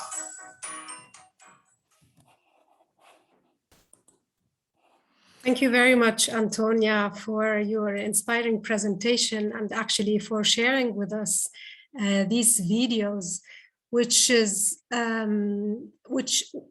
depict exactly the journey that these startups started with CLIC. And I just wanted to reiterate the fact that it was not a clear link at the very first beginning to find startups that they were working both on cultural heritage, both tangible and intangible, but also circular economy. And it's wonderful to see how these startups which when they actually started, some of them were advanced, some of them were at the very first steps. Some of them had very important soft skills, but they lacked hard skills, which were provided during the incubation period. And this brings me to our second bright speaker, who's my colleague, Aliona Lupo. Aliona is partner at Iniziativa Cube SRL. She's head of research and development and EU projects.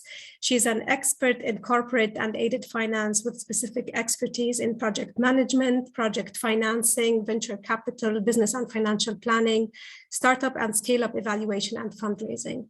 She has a particular ability to identify disruptive innovations and to guide key partners towards the implementation of successful projects and market launch of products and services. Aliona will present the results of the mentoring, which she and her team offered to the best startups awarded in the CLIC Startup Competition. Aliona, the floor is yours. Good morning. Thank you, Ruba. Thank you very much.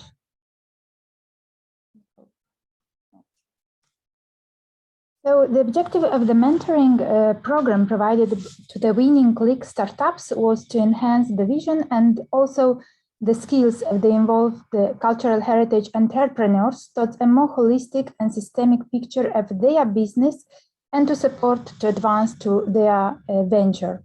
The starting point was the assessment of each initiative in relation to leadership capacity, product, market, and financial readiness.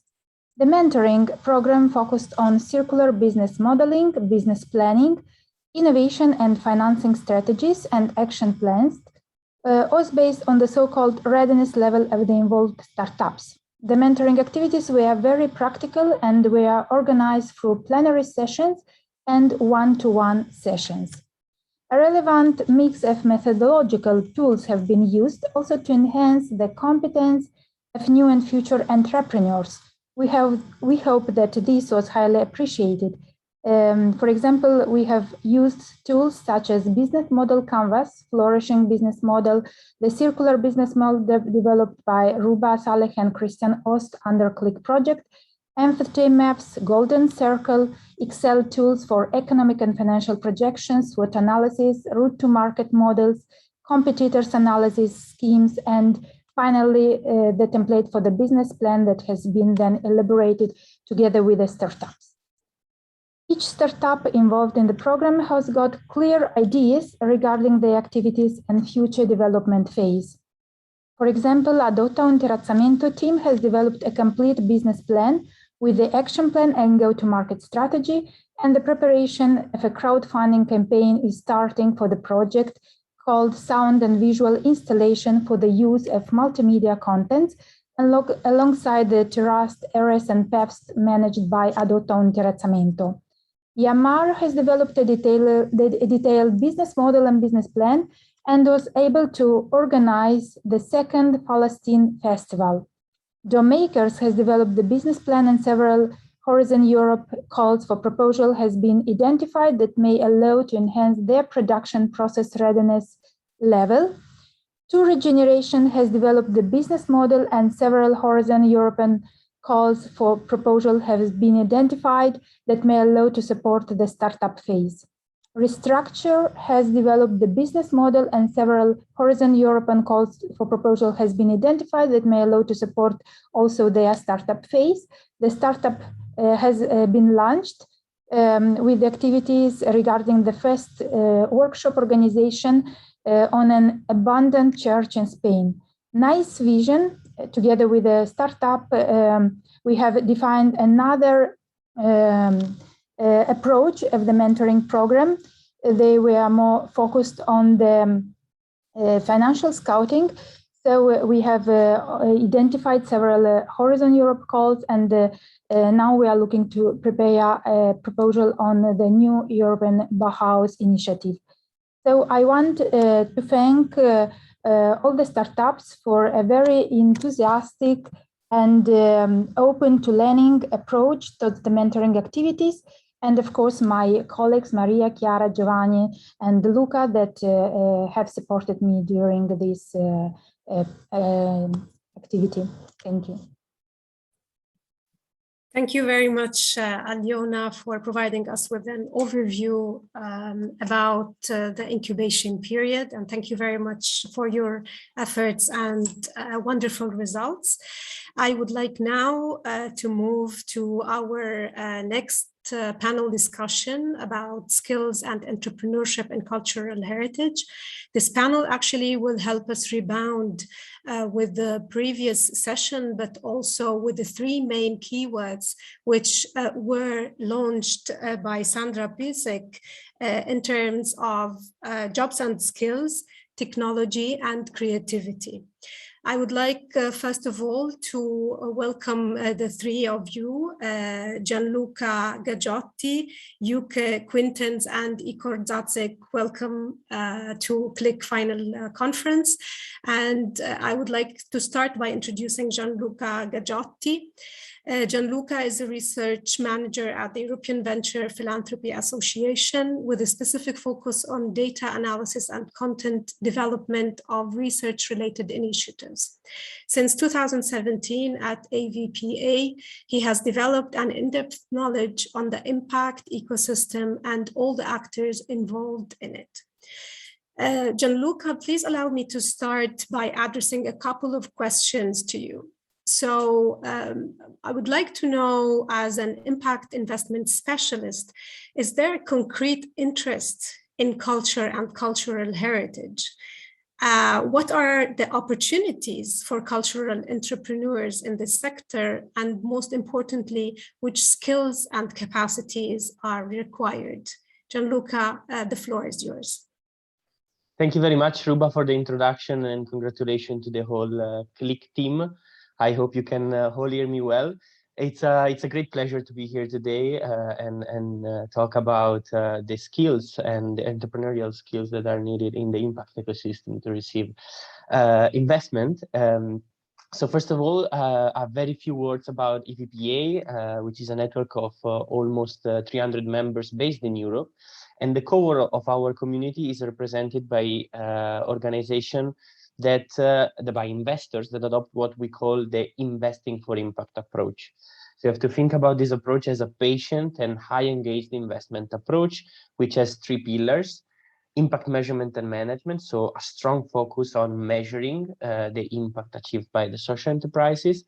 Non-financial support. So all the investors, on top of their financial support, they also offer a wide range of non-financial services aimed at strengthening and building the capacities of social enterprises, especially at the very early stages. And tailored financing, which is really the practice through which they find the most appropriate instruments to support the social purpose organizations. And we cover the whole spectrum of financial instruments. So that's also important. We go from the investors in our community can go from grant-making organizations, so with no return expectation, towards more repayable forms of finance like debt and equity. So that said, this is just to contextualize also the graph that you are seeing. So since 2010, we have collected data on investors for impact based in Europe. and you should think about them as organizations like foundations, impact funds, as well as some financial institutions and crowdfunding platforms that started to adopt this investment approach. And in the figure that I showed here, you can observe, let's say on the top, the distribution of the total investment divided per sector, the purple bars, while the one below, the part below, show the percentage of investors that invested in the sectors.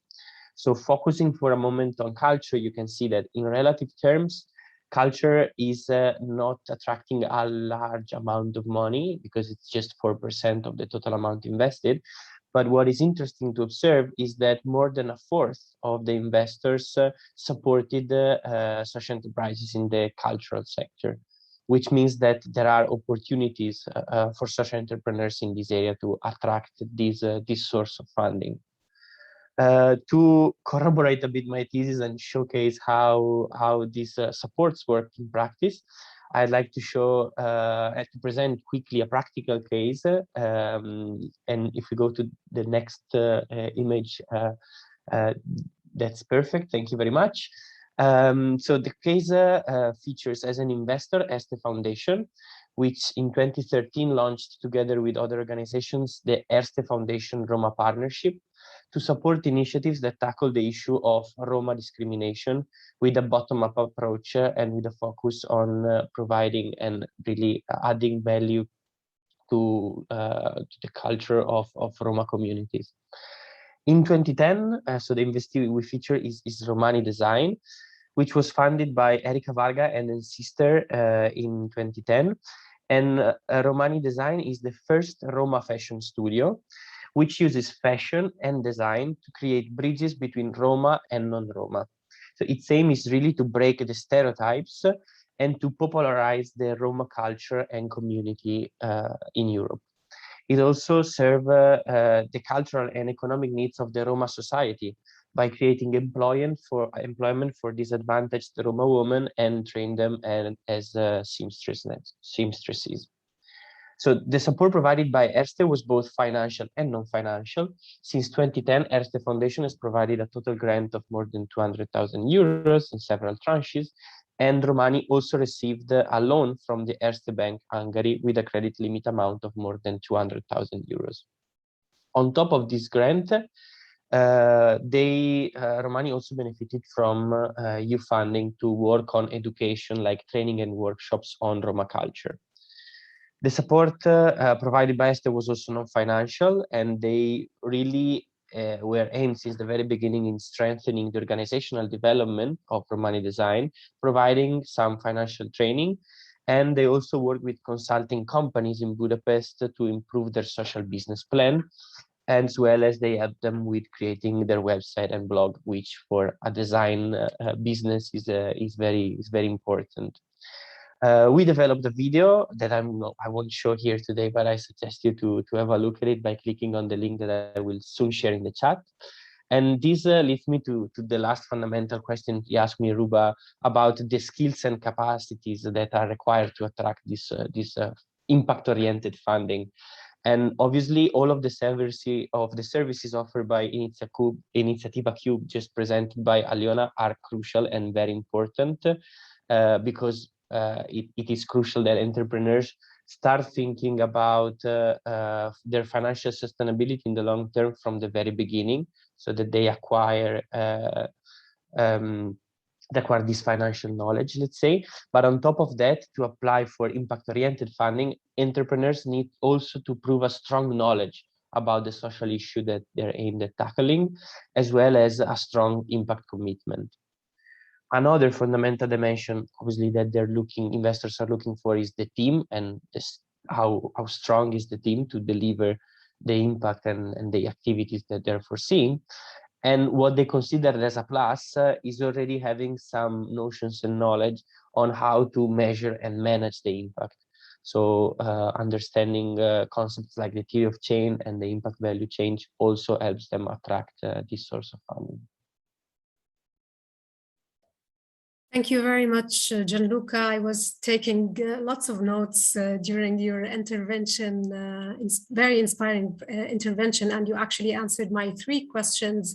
And it's very important to reiterate that in order to access impact investment, cultural entrepreneurs, there's first of all space for cultural entrepreneurs, and this is what you've been showing us, but there's also some requirements in order to access in terms of financial sustainability. So to go again to the viability of the business model, of course, knowledge of the social situation and inclusion, and very importantly, what you said in terms of management and evaluation of results.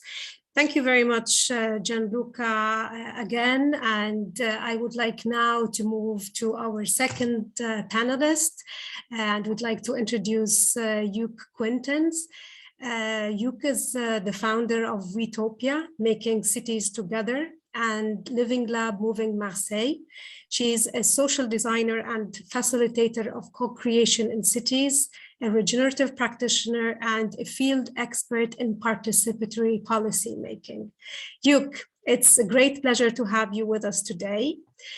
And I would like to invite you to provide us with a personal reflection from your extensive knowledge on bottom-up cultural and social initiatives linked to cultural heritage, on what kind of best practices of sustainable entrepreneurial models you experienced in first person during your collaborative work at Wetopia.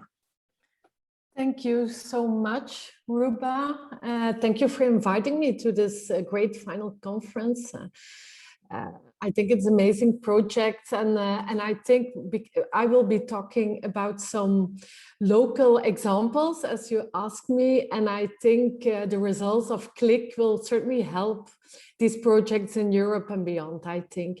So yes, I'm calling from sunny Marseille, where I have a living lab, Moving Marseille, in which we gather social innovators and entrepreneurs for an inclusive society. Yeah? And we set up urban field trips around super diversity and social innovation from the bottom up. And there are some nice examples, and I want to share them with you on heritage, cultural heritage. I also, and I want to mention this, I also work together with Kevin Kimwele. He's a South Africa-based Kenyan community architect. And together we work on Wetopia, Making Cities Together. And what we try to do is to create neutral space to collaborate in new alliances. And I think it's very relevant here. New alliances such as activists, city makers, policy makers, entrepreneurs, citizens, artists, on the development of the potential of places and the potential of, in this case, sites, heritage sites. And we have set up communities in Cape Town, Nairobi, Marseille, Ostende, and so forth. I want to go back to the CLIC Startup competition that was mentioned and showed before, because I remember I did a presentation, and at the end I had 5 key to-dos, and I want to come back to this before I go into the examples. Because you ask for needed skills and entrepreneurship and cultural heritage. And the 5 I shared at the time was to work with and use the diversity of the people around your site. I think this is really, yeah, I think obvious for the CLIC team yet, but I still want to mention it. I also think of discovering and working with the potential of a place. That's exactly what regenerative development is about, starting from a potential of the place. Also creating great stories. It's the story of a place is so important. The examples I want to share have a great story. Otherwise, I wouldn't have shared them probably. Also, experiment in all kinds of ways, including business models, and set up new alliances, as I mentioned before. And maybe I just brought three pictures, three slides, and maybe we can share them now. Because to respond to your question about examples of initiatives to cultural heritage, I could of course come up with examples from Genk, where I was a deputy mayor. It's already some time ago, until 2016. But yeah, still, and I know the CLIC also did some research on them. Yeah, it's a coal mine city with industrial heritage, and we developed at the time very interesting projects such as La Biomista, you see at your right hand side. It's with artist Koen van Mechelen and his Cosmopolitan Cultural Park around, and that's the heritage part of it, the director's villa of the coal mine. But you also see Sea Mine at the left-hand side.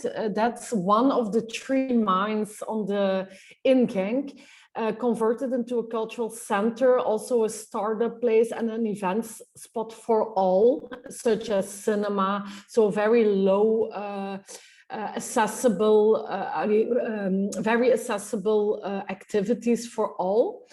But both are developed, I think, still in a more top-down way by the municipality, and in the case of La Biomista, of course, by an artist, but yes, let's say like a big artist, a known artist.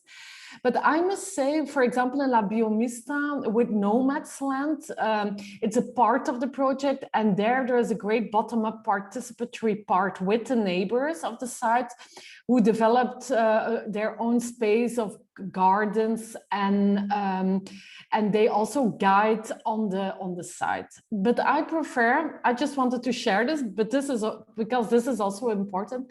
But when we come to the bottom-up, really good bottom-up initiatives, maybe next slide, I prefer to show 2 examples from my current hometown, from Marseille, who are really bottom-up as approach and have interesting entrepreneurial models.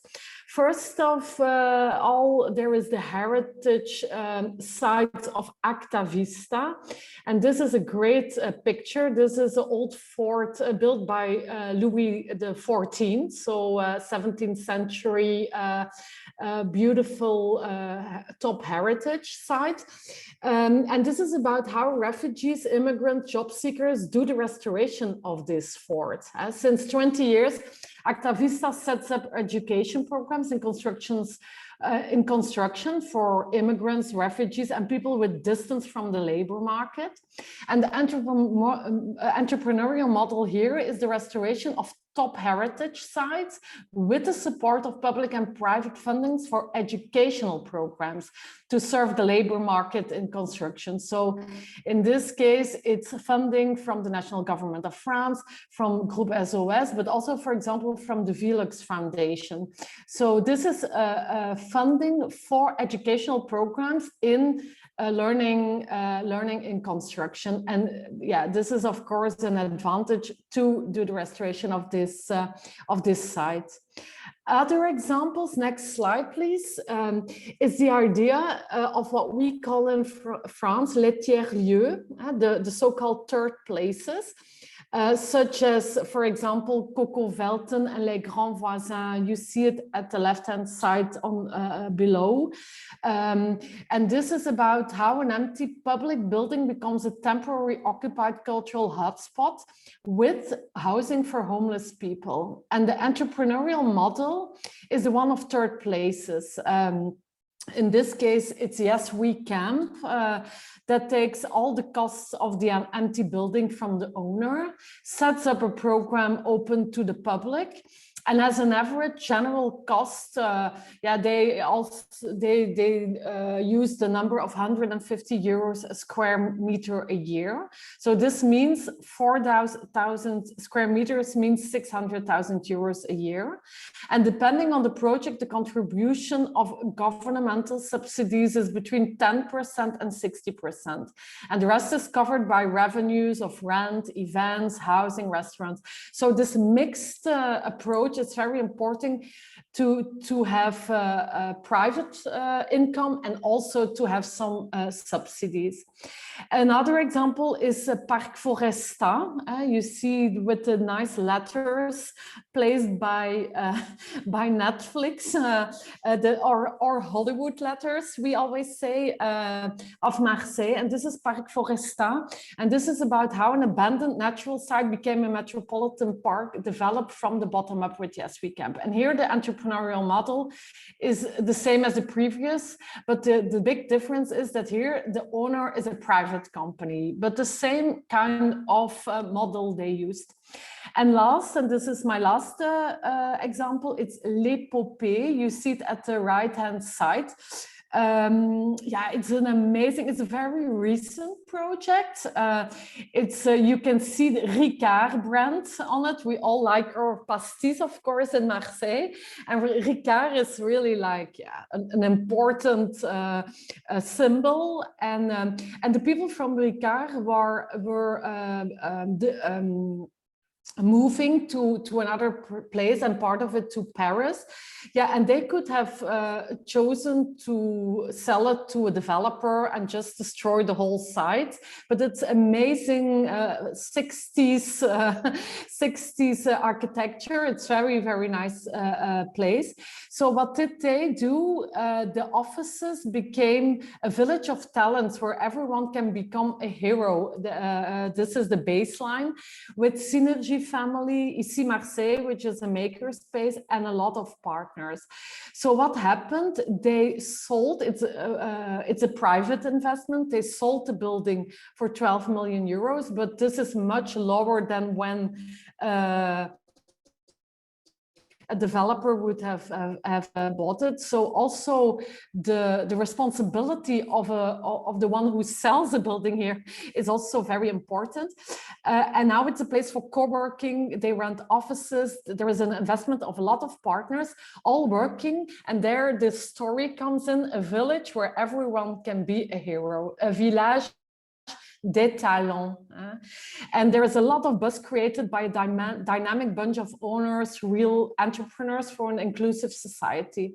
So important here is that Ricard chose to not sell the place to a developer who would bring the place down, but they were aware of the iconic place they were leaving and did their share to make it viable for these partners in educational entrepreneurship. Voila. So these are just very quickly, Ruba, some nice examples from our beautiful city, Marseille. And of course, I invite everybody to come to visit them and to get inspired. And voila, thank you for giving me the floor to share them. Thank you very much, Hugh, for these refreshing examples and for your way of explaining in a very human and simplified way. Actually, these are very complex bottom-up projects which require a lot of consensus making and a lot of time of co-design and co-developing with the people. So there's nothing simplistic in there. Thank you very much for providing us with this beautiful picture and of explaining also not only about these unique practical best practices, but also about the 5 skills which you highlighted at the beginning of your intervention. Thank you very much, Hugh, again. So now I would like to move to our last panelist, a great panelist. Welcome, Igor, and thank you for being with us today. Igor Hello. Zasik is the co-founder of the innovative startup Nice Visions, which you already saw before on the video. Nice Visions produces solar tiles for heritage buildings and other buildings as well. Nice Visions, as you see, is an award-winning company which was awarded by the CLIC Startup Competition, and they have the mission to create a better and sustainable future. It is currently focusing on the seamless integration of the renewable energy sources to the urban environment. And Igor is an enthusiastic entrepreneur who spent the last decade delivering urban-oriented products, integrating design and renewable energy. Igor, I have a very specific question for you. Since you are a cultural entrepreneur and a hands-on practitioner, my question regards the needs. So in terms of funding for startups like the ones you're managing, where you need to actually develop prototypes of products, including technological ones with very high costs, what are your funding needs and what kind of models do you need in order to fulfill your endeavors? Yeah, so good morning, everybody. And Ruba, thank you for lovely interaction and thanks for having me here.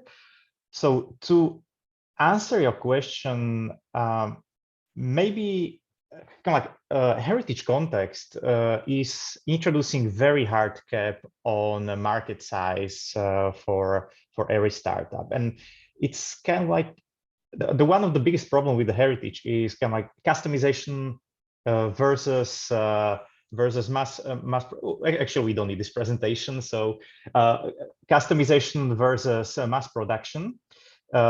Every heritage building is unique, and with the typical, when you are developing product, you are trying to find a niche or trying to find a use case, which usually you have one product which fits most of user scenarios, and suddenly we have two really opposite things, and it's just a balancing act how to find commercially viable situation and also products which fits the bill. And this kind of this is limiting significantly kind of like payout, for example, for typical VCs or typical investment funds.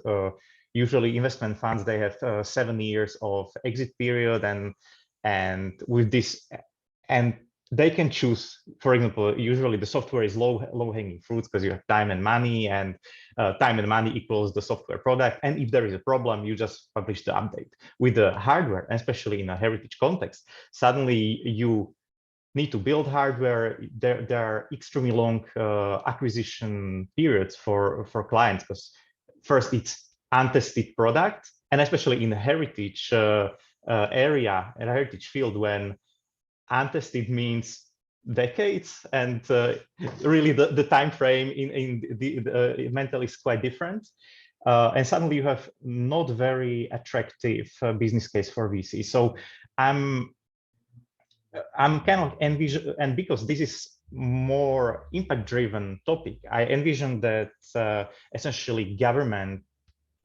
or public funds should be much more involved in this kind of area than VCs. There are some kind of like some relatively new funds which are already focusing on this kind of impact-driven startups. But however, I'm still kind of lacking systemic solution. Thank you very much, Igor, for your very straightforward and punctual response. Gianluca, back to you. We have real issues in evaluating actually how to provide funds for startuppers, seeing that they have real critical issues regarding timeline, testing and prototyping, and of course, providing tailored solutions. So a very quick answer from your side on this regard. Yeah, so I think let's say the amount of investors is very huge and diverse. So also linking to what Igor said, I think in the heritage and in the cultural and heritage space, government and public funding can play really a systemic role in providing financial sustainability in the long term to new and innovative solutions. But I think there is an important role that can be played by private investors like impact funds or engaged car makers as well in developing those solutions at very early stages, providing again that kind of non-financial support I talked before. So really during the early stage, taking the risks somehow, if you want to talk about risks that the government and the public sector is often reluctant to take, really to prove, I don't know, run proof of concept or really fund them at very early stages in which they need to prove that the solution works. They need to prove the impact before the government steps into and provides them with the funding they need to be sustainable in the long term. So I think that's a bit how the two should combine, and that's really the mechanism at basis of innovative financial mechanisms such as social impact bonds. I don't recall any specific example in the cultural sector right now, but I'm sure there are. And it's basically a private-public collaboration scheme through which the private first invest into certain social innovations, and if the social innovation are proven to create a certain impact, which is agreed ex ante, the government refund the investor, and that's really an important mechanism, I think, also to be explored in the cultural sector to foster innovation. Thank you very much, Gianluca, for your answer, which actually introduces our next session, where you will learn more from two inspiring colleagues about the financial models which were analyzed and developed through the CLIC project. I think it's time to thank you again, Gianluca and Igor, and give the floor back to Antonia for the break. Yes, thanks again to all the speakers. Just to say that we are taking a break and we will come back at 11:15. So again, refresh yourself, don't run too much. And we are back in almost 5 minutes.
Hello, welcome back for the session 3.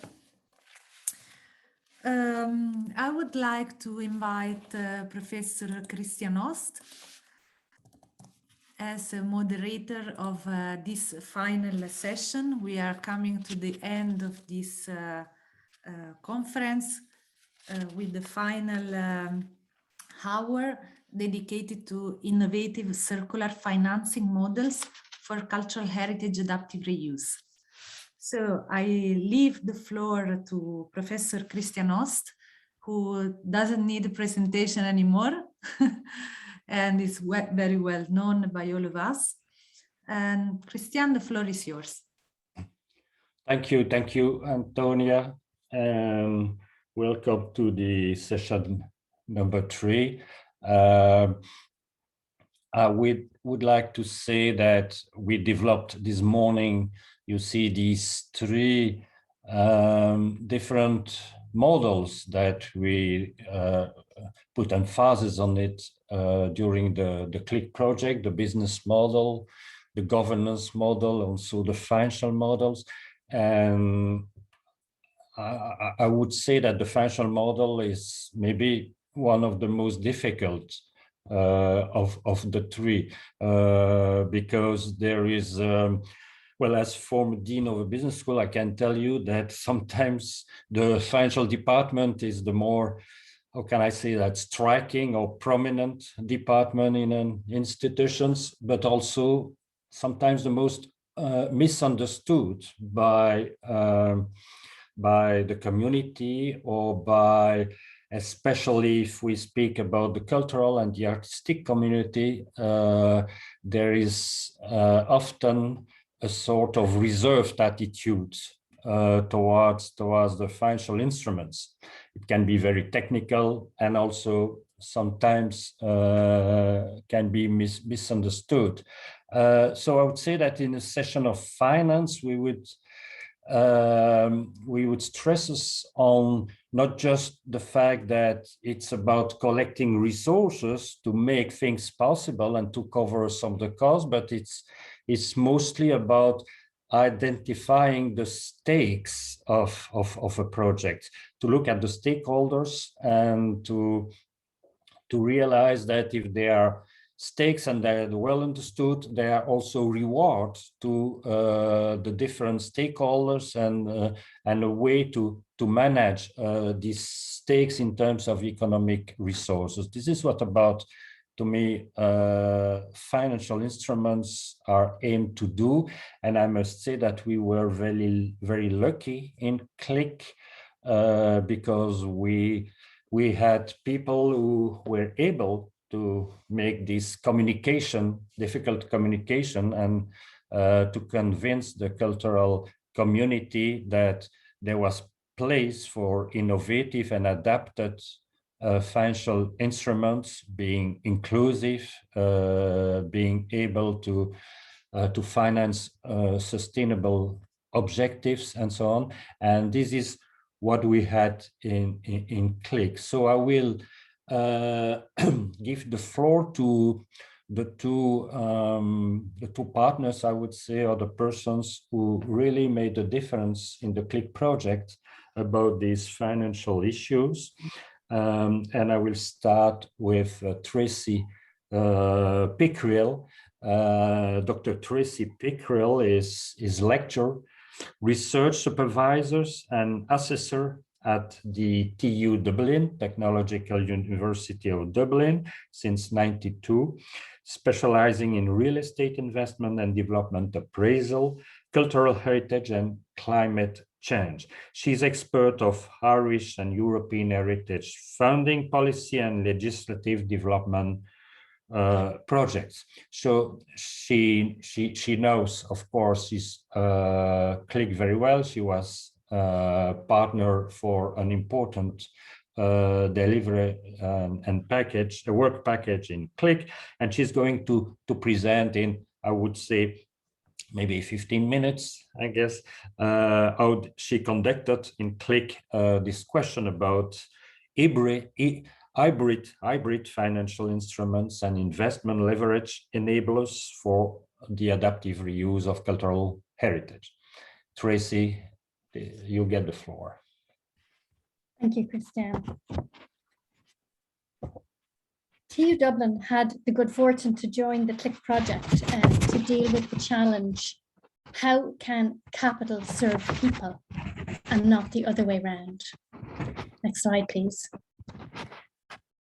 Anna put this concept very succinctly earlier as finding social roots of economic activity.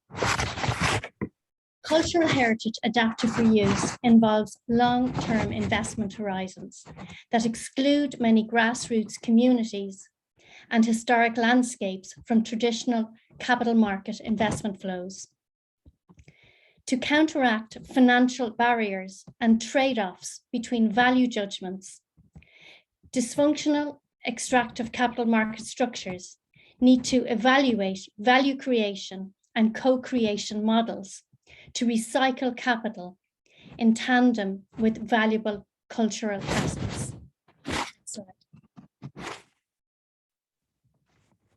The regenerative capital paradigm, as part of the CLIC evolutionary framework, nurtures responsibility, resilience, and regeneration, additional to the triple bottom line, as conceptualized by John Elkington in the 90s.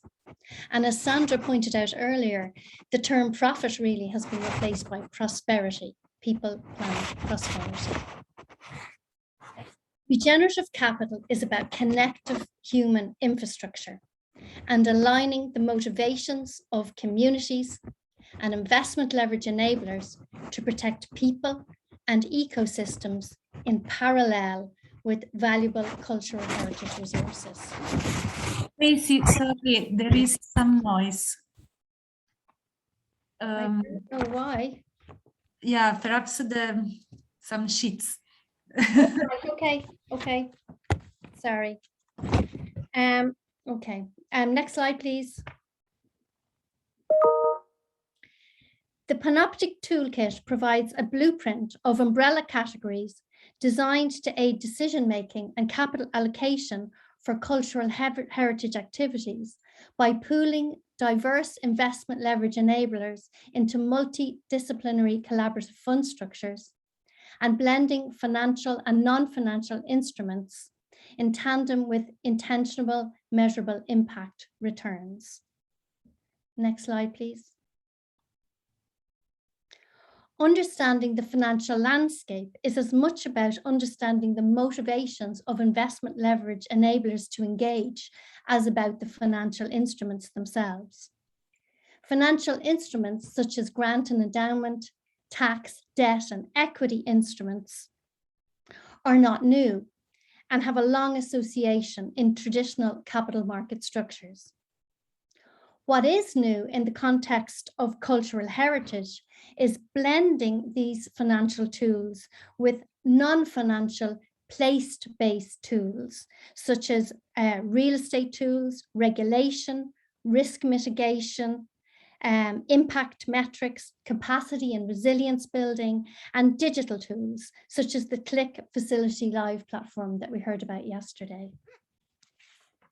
New slide, please.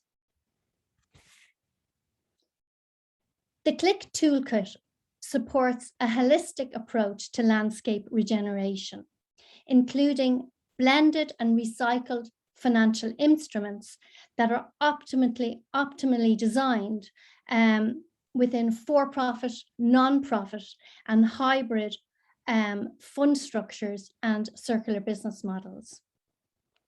Examples of these would be community cooperatives, such as the Not Quite community in Fengafors, real estate funds, traditional real estate funds, but also social impact funds, such as the EPVA that we heard about earlier with Gianluca, heritage funds, and also the quite new concept of B corporations or benefit corporations.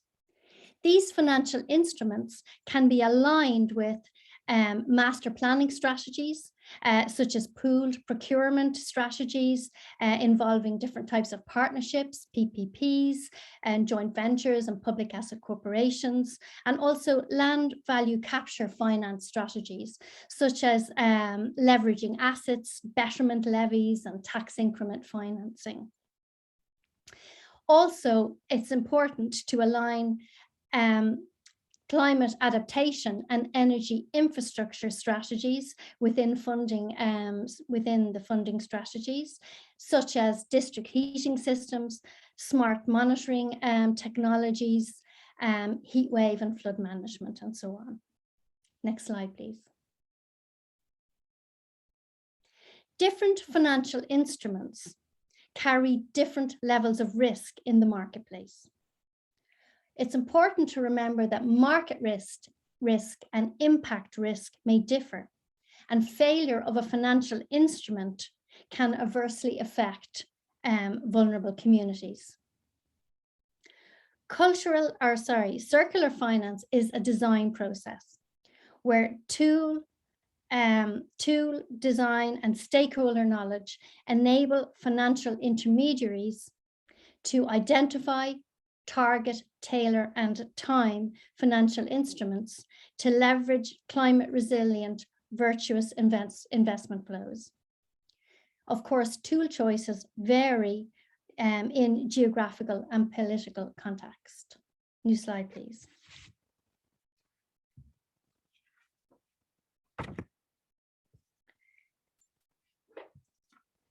An array of generic place-based real estate and construction, well-being and climate, and sustainable finance impact metrics and guidance tools are evolving to provide technical screening criteria to measure the impact of new energy and construction technology and sustainable finance strategies for human well-being.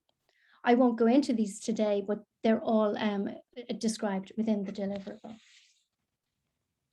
Next slide, please.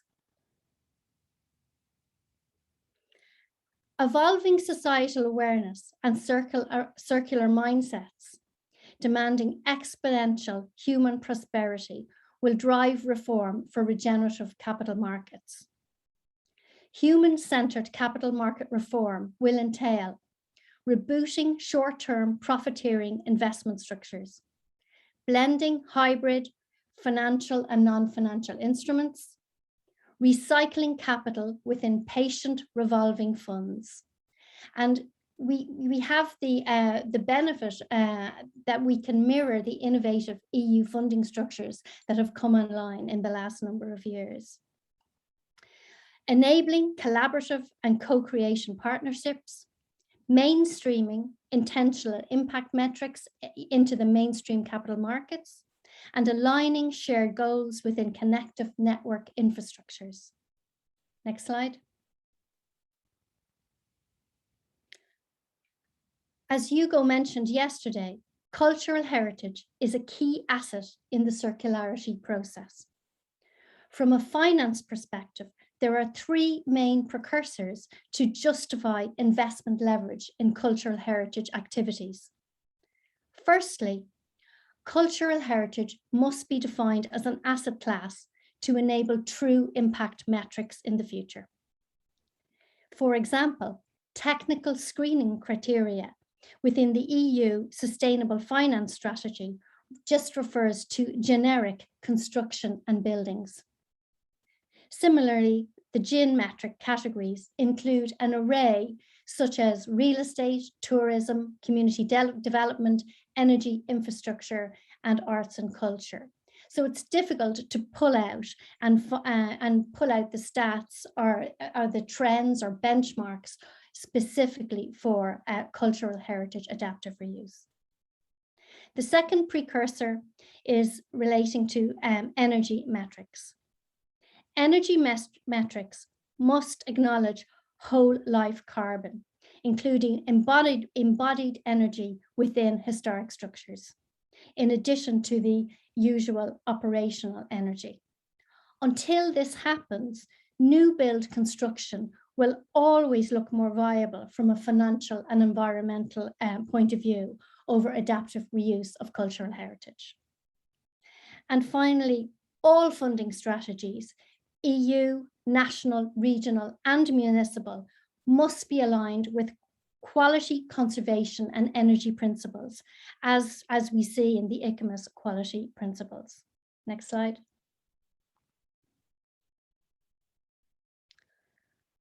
Only then will regenerative investment leverage strategies create value for money upstream solutions for adaptive reuse of cultural heritage activities within virtuous investment circles. Last slide. The CLIC deliverable 4.1, you see the link there, that includes quite a number of patterns of use of many different types of funding strategies within the umbrella categories of the CLIC toolkit. Thank you very much. Thank you. Thank you, Tracy, for this presentation, which makes me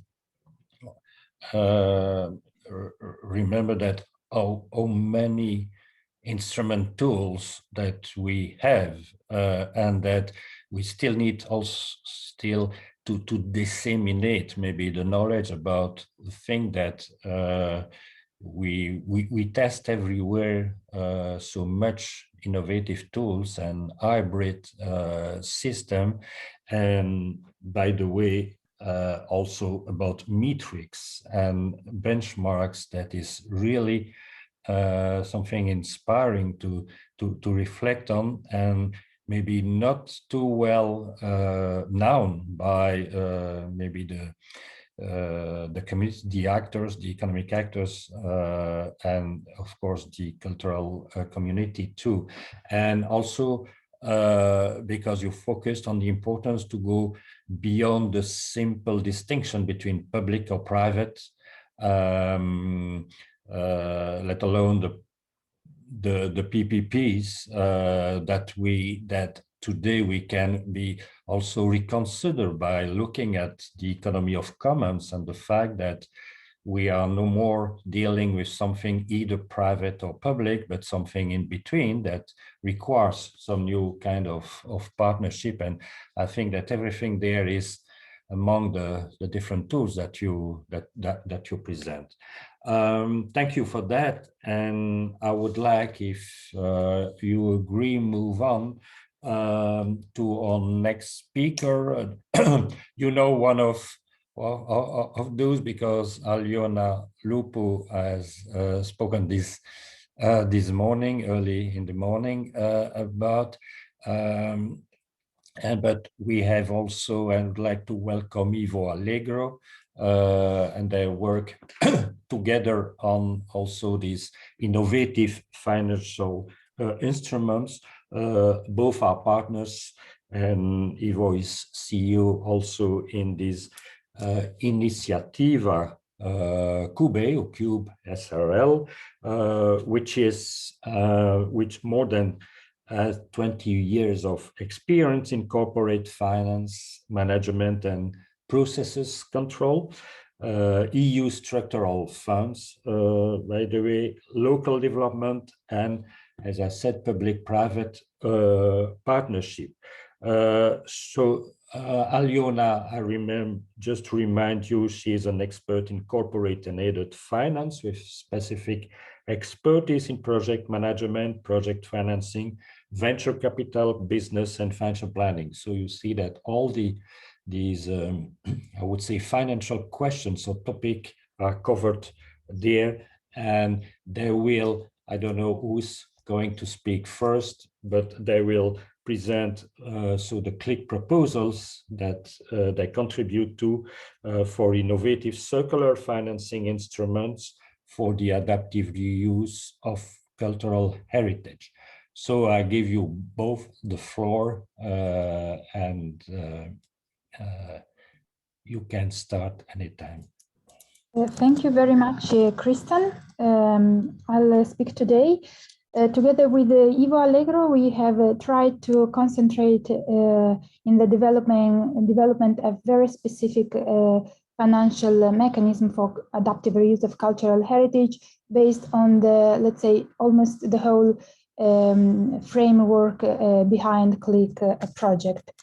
So starting from the well-known cultural heritage challenges and existing financial instruments, the value proposition of our proposal of circular financial mechanism fosters 5 principles: generation value at a local level, high replication potential in different contexts, win-win-win solution towards people dimension, synergies and cooperation empowering social and solidarity economy, multidimensional return on investments, including ESG and culture, through viable business models. So the starting point are several key definitions, such as circular, sustainable, green, social impact, and ESG finance, EU taxonomy, blended finance, and leverage concept. The figure here shows the dimensions to be considered when approaching financing mechanism for adaptive reuse. The dimensions are the circular investment pattern with key phases: design, rebuild, adapt, use, and operate.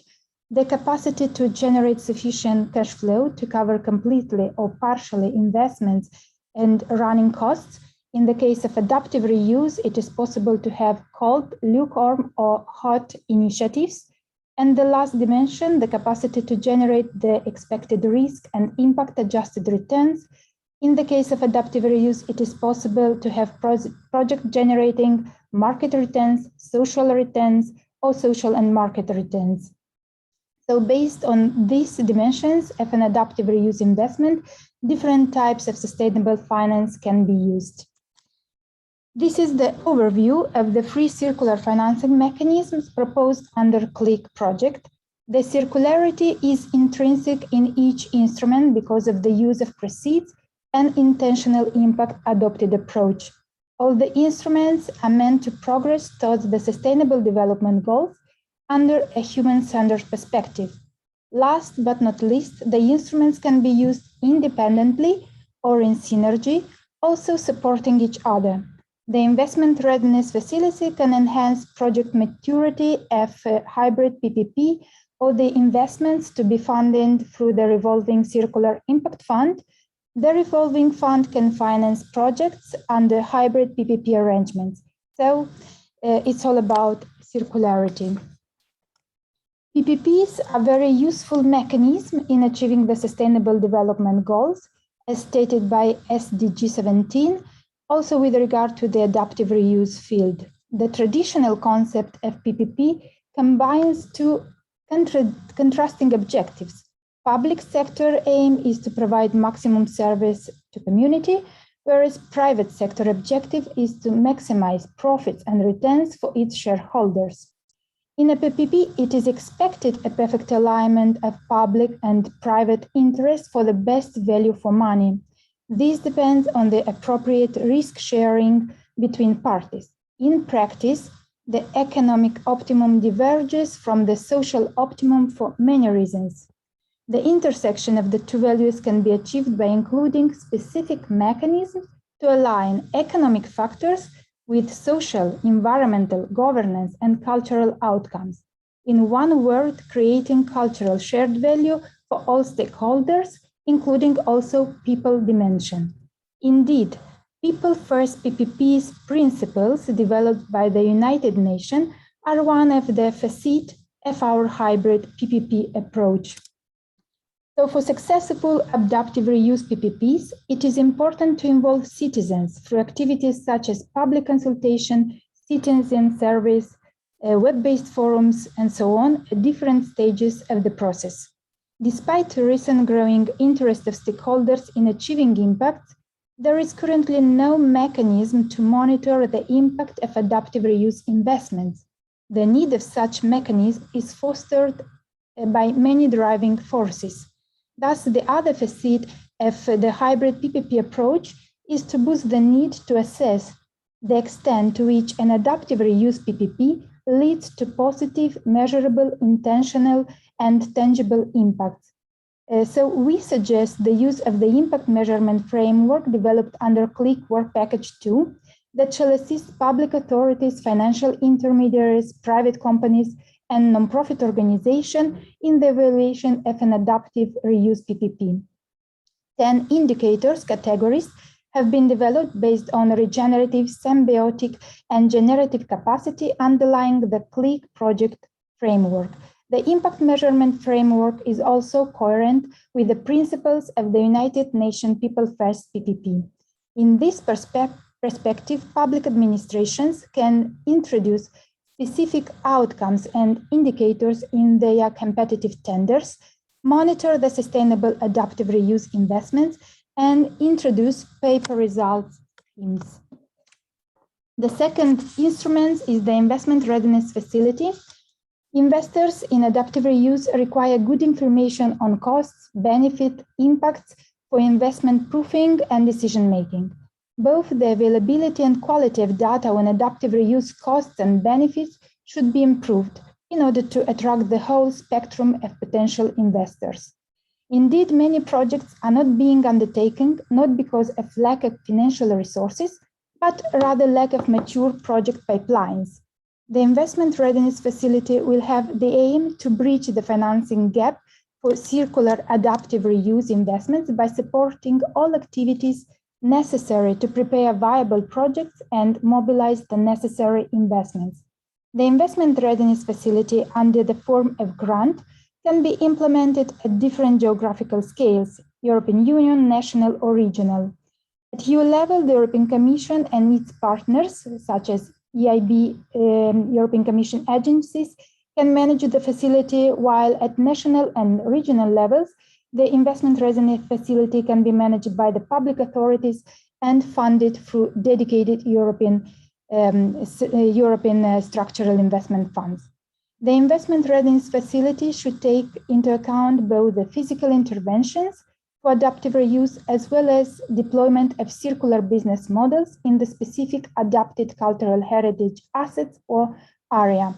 The instrument aims at supporting the following goals: design circular business models and organizational innovation, build technical, economic, financial, impact measurement, and legal expertise, ensure a high degree of replicability of similar initiatives, remove existing barriers for arch initiatives, mobilize private investment, and bundle project and mix interventions to reach critical size.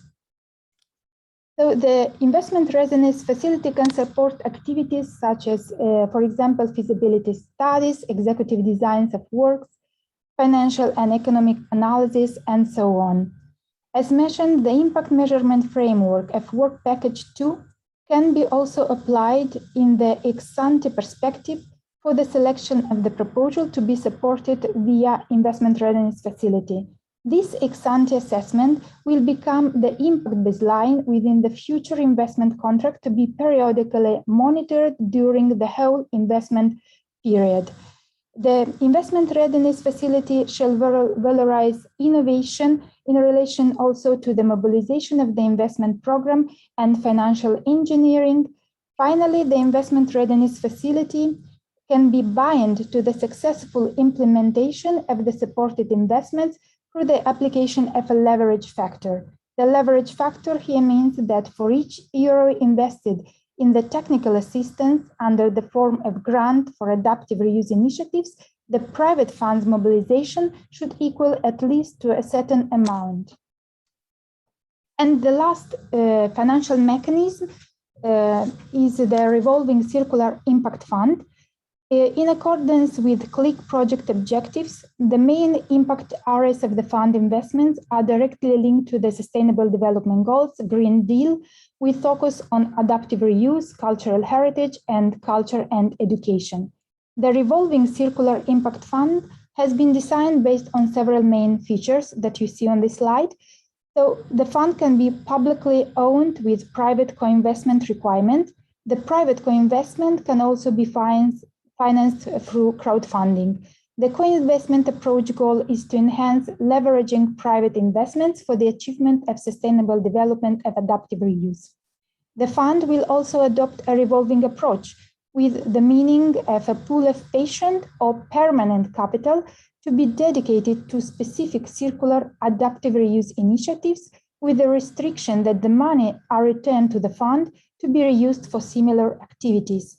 The fund can include different circular financial instruments that can be also used under blended finance formula. For example, equity and quasi-equity, low rates loans, mini bonds, guarantees. Based on the recent best practices at global and European level in issuing green, social, and sustainable bonds, a use of proceeds approach has been chosen for the design of the financial instruments under the fund umbrella. A use of proceeds approach provides transparency for investors and facilitates impact reporting. The proceeds of the envisaged financial instruments should finance circular adaptive reuse initiatives and business models. A crucial step in the circular financing is the impact assessing of the adaptive reuse investments that can be based also on the suggested impact measurement framework adopted under CLIC project. In coherence with the impact assessment framework, investors could increasingly adopt results-based financing structures in their financial instruments to foster impact-driven investments and contribute to the sustainable development. Many adaptive reuse initiatives can be implemented by heating, cold or lukewarm operations, and by not acting at single building level, but in a systemic and aggregate return approach.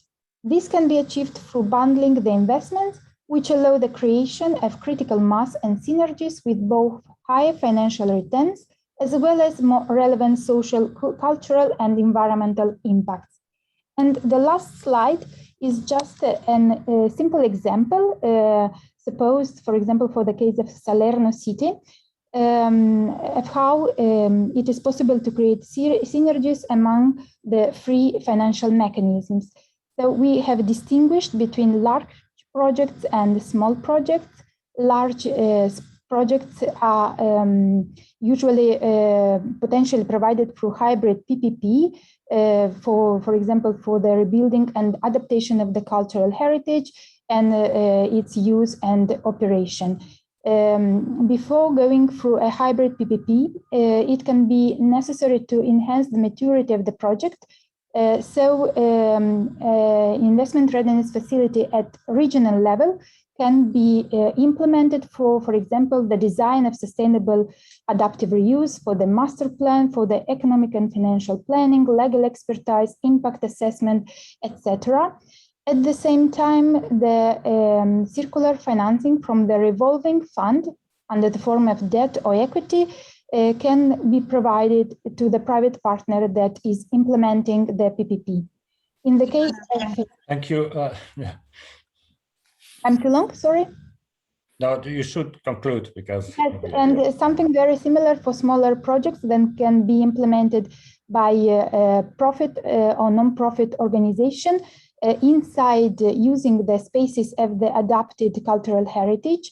So the investment readiness facility can support this organization for the feasibility studies in order to enhance the economic and financial analysis, impact analysis, circular business modeling. And the revolving fund can support these organizations for the needs relating to the CAPEX and OPEX to implement their circular business models. Thank you very much for your attention. Thank you very much, Aliona, and thank you, Ivo, also, because you both contribute very crucially to this aspect of CLIC.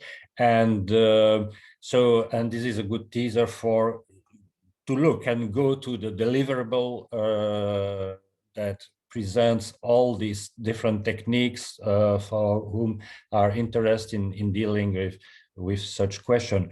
We don't stop the discussion because we go with an extension, I would say, about innovative financing in circular city. And I will move to Ugo Guarnacci, who will present a dialogue and some discussion about also this question about financing adaptive reuse. Ugo, I give you the floor. Thanks a lot, Christian. Good morning, everyone. So nice to be with you here, second day of CLIC Final Conference. I would like to thank both Tracy and Jona that just took the floor.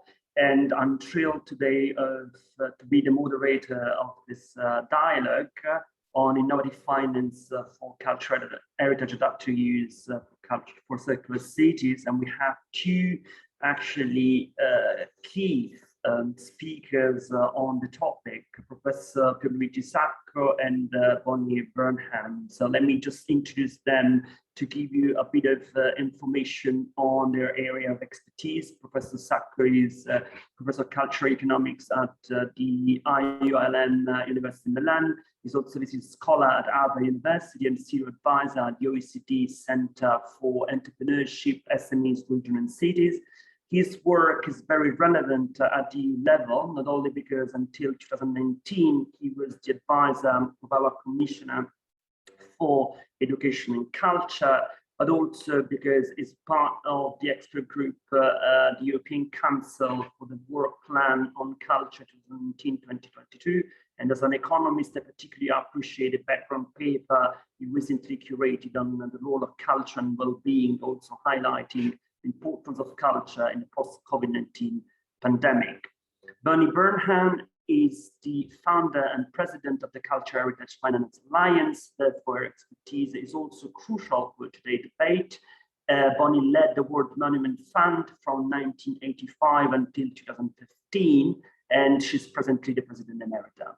So I would like to thank and welcome both Pierluigi and Bonnie. So Pierluigi, I don't see you. Yeah, I see you there now. Welcome, thank you very much indeed. And let's start with a reflection on your side. What is the role of finance, in your opinion, in the context of the circular cities, and more specifically for cultural heritage adaptive use? If you can share with us your reflection, and then I'll try to link your reflection with the model proposed by CLIC. Thank you very much. The floor is yours. Thank you very much, Hugo. And it's really interesting to reflect on this topic because I think that we are in some sense at a crucial passage from this point of view. The very idea that, by the way, we can think in terms of leveraging upon financial instruments and resources to make more sustainable our heritage preservation and management strategies is already revolutionary in itself, because as we know, there's been for a very long time a current of opinion in many areas of the heritage professions that basically it was a task of, let's say, public finance and public money to cover this, and in some sense, any kind of compromise with respect to bridging towards, let's say, not simply private resources, but private interests inevitably involved in this kind of field was a kind of threat to sustainability. Of course, these kind of positions are very prejudicial. I think that there's no real reason to maintain that without further argumentation. So I think that from this point of view, there is a huge opportunity, but at the same time, there is also an important need today to shape up not simply instruments, but mentalities. So what is really interesting from this point of view is the fact that there is indeed, I think, a very, very rich menu of proposals from the CLIC project. I think that this integrated toolkit, financial toolkit, is a major step forward, and I wish all European projects would come up with this kind of outcome. So sometimes one wonders, in some sense, what was basically the purpose of certain projects without being, overcritical, but sometimes you really are led to ask that. That's not the case here. We have a very clear-cut and interesting proposal that we can possibly elaborate on more later. But the fundamental point, and this also emerged from the previous presentations, is that clearly this is not simply just opening a dialogue with finance without at the same time also bringing in some disruptive elements from the point of view of the attitudes. Because clearly we are speaking here of inevitably a perspective of social finance, of impact finance, that clearly cannot only rely on returns or simply with, let's say, competing with alternative investment opportunities. But in this particular regard, well, I think that today there is an open door from this point of view. I mean, a few years ago, it would probably have been much more difficult beyond the declarations of principle to have a real conversation, a real dialogue with major financial stakeholders on these issues. Today, the situation is different, and clearly impact finance, for example, in the environmental field, has certainly paved the way. But what is today still very, very crucial, and this is where we are still midway, is to define reasonably, let's say, credible and shared impact assessment metrics and making them mainstream for the financial world. Because still today, there is a tendency from the cultural environment to have an anecdotal approach to the benefits, which really means, constructing, let's say, interesting and sometimes even enticing narratives, which mobilize emotions very powerfully. But that's not the point. The point is that when you really want to advocate for a conversation, even with the most, let's say, sociable or the impact finance investors, you really have to have a different approach. And this really means that, especially in the heritage field, you need a new system of measurement and accountability that, by the way, it's in the way. In some sense, also the principles put down in the new European Agenda for Culture go in that direction. We have a clear idea of what kind of impact areas today could matter from that point of view. And by the way, there are also interesting experimentations going on. Just to make an example, I participated in a research that made some interesting and somehow provocative, but today less and less provocative and more mainstream measurement, for example, on the state of well-being and health of visitors to a major heritage site, the Vicoforte Sanctuary in northern Italy. And in that case, we took salivary cortisol measures of how the hormonal level of people before and after the visit was influenced, and in particular, salivary cortisol is a marker of stress.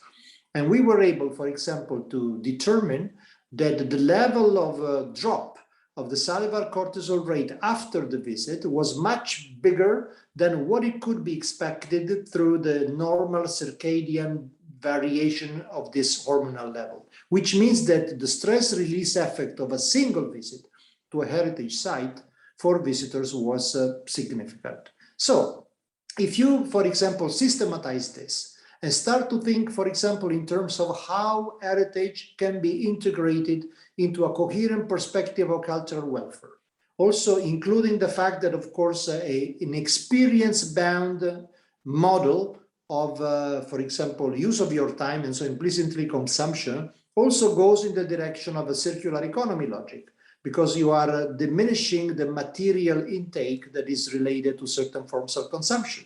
So the point is, you have to start to have this kind of evidence, which means trials, even clinical trials, if necessary, for example, in the case of health or well-being, or if it is the case of a sustainability, for example, trials that really document the level of behavioral change, and at the same time also the likely motivations behind it, and so on. So if we start to have this kind of evidence, I think that the really promising tools that we have seen today, synthetically presented, I think can really make a difference. But we need this evidence-based. And at the same time, this is not only from the point of view the traditional impact finance, for instance, it's also from the point of view, for example, of crowdfunding and crowdsourcing. Because more and more, there is clearly a willingness of people to contribute, for example, in communities of practice that have to do with heritage. This is, by the way, strongly reinforced also by the digital transition today that enhances significantly the spectrum of possible motivations that you can build on in involving people for example, heritage communities. But at the same time, again, if we create an evidence-based that really can motivate people, not only in doing and participating, but also in having feedback in terms of what happens, this could really make a difference. So I think we are at a promising point. but we have a few big challenges ahead of us.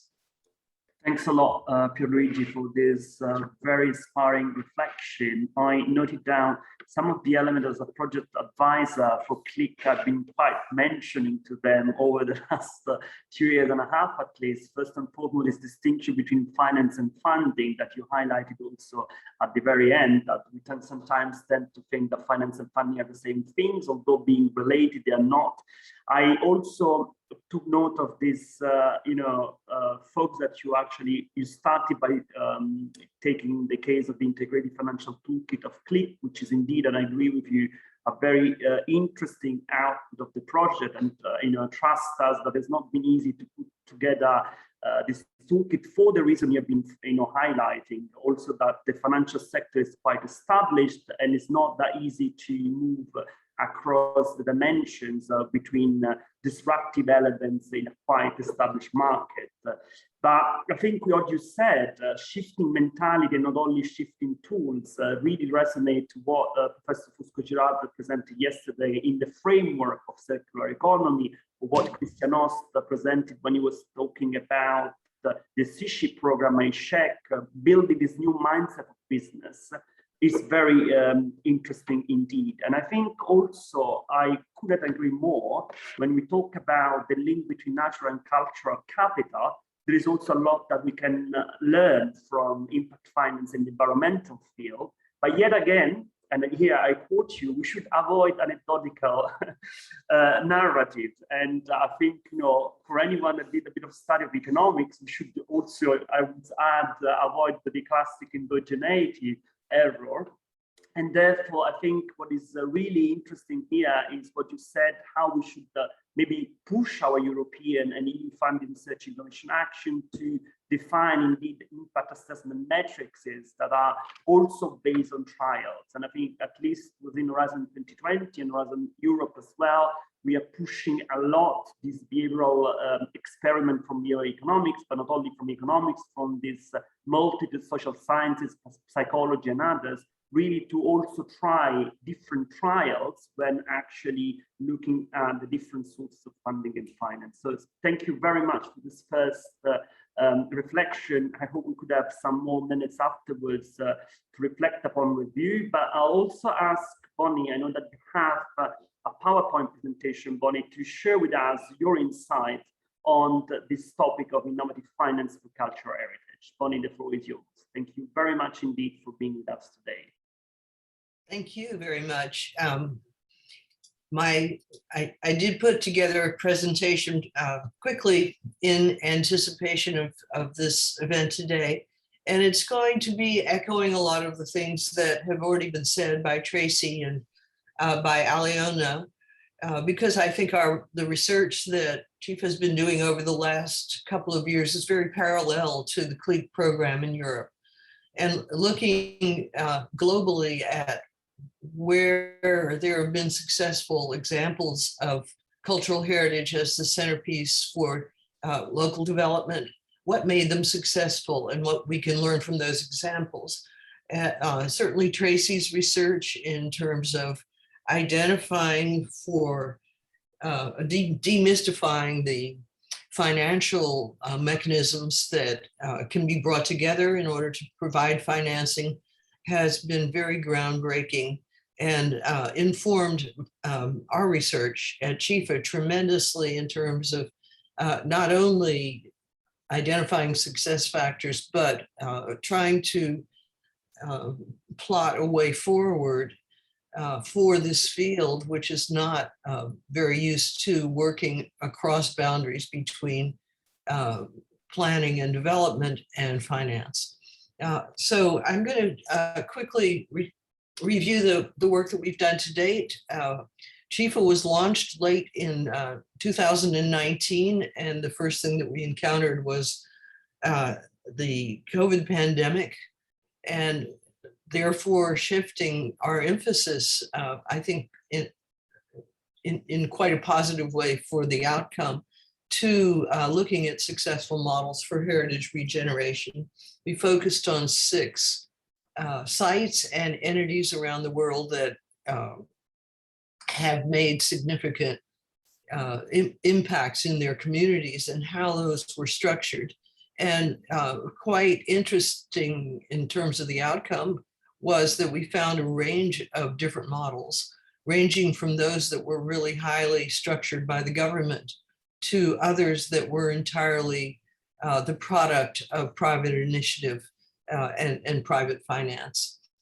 And those models which were published in the two publications that we released earlier this year, both are available on our website, in terms of thinking about how to structure projects that Chifa will be developing as we go forward.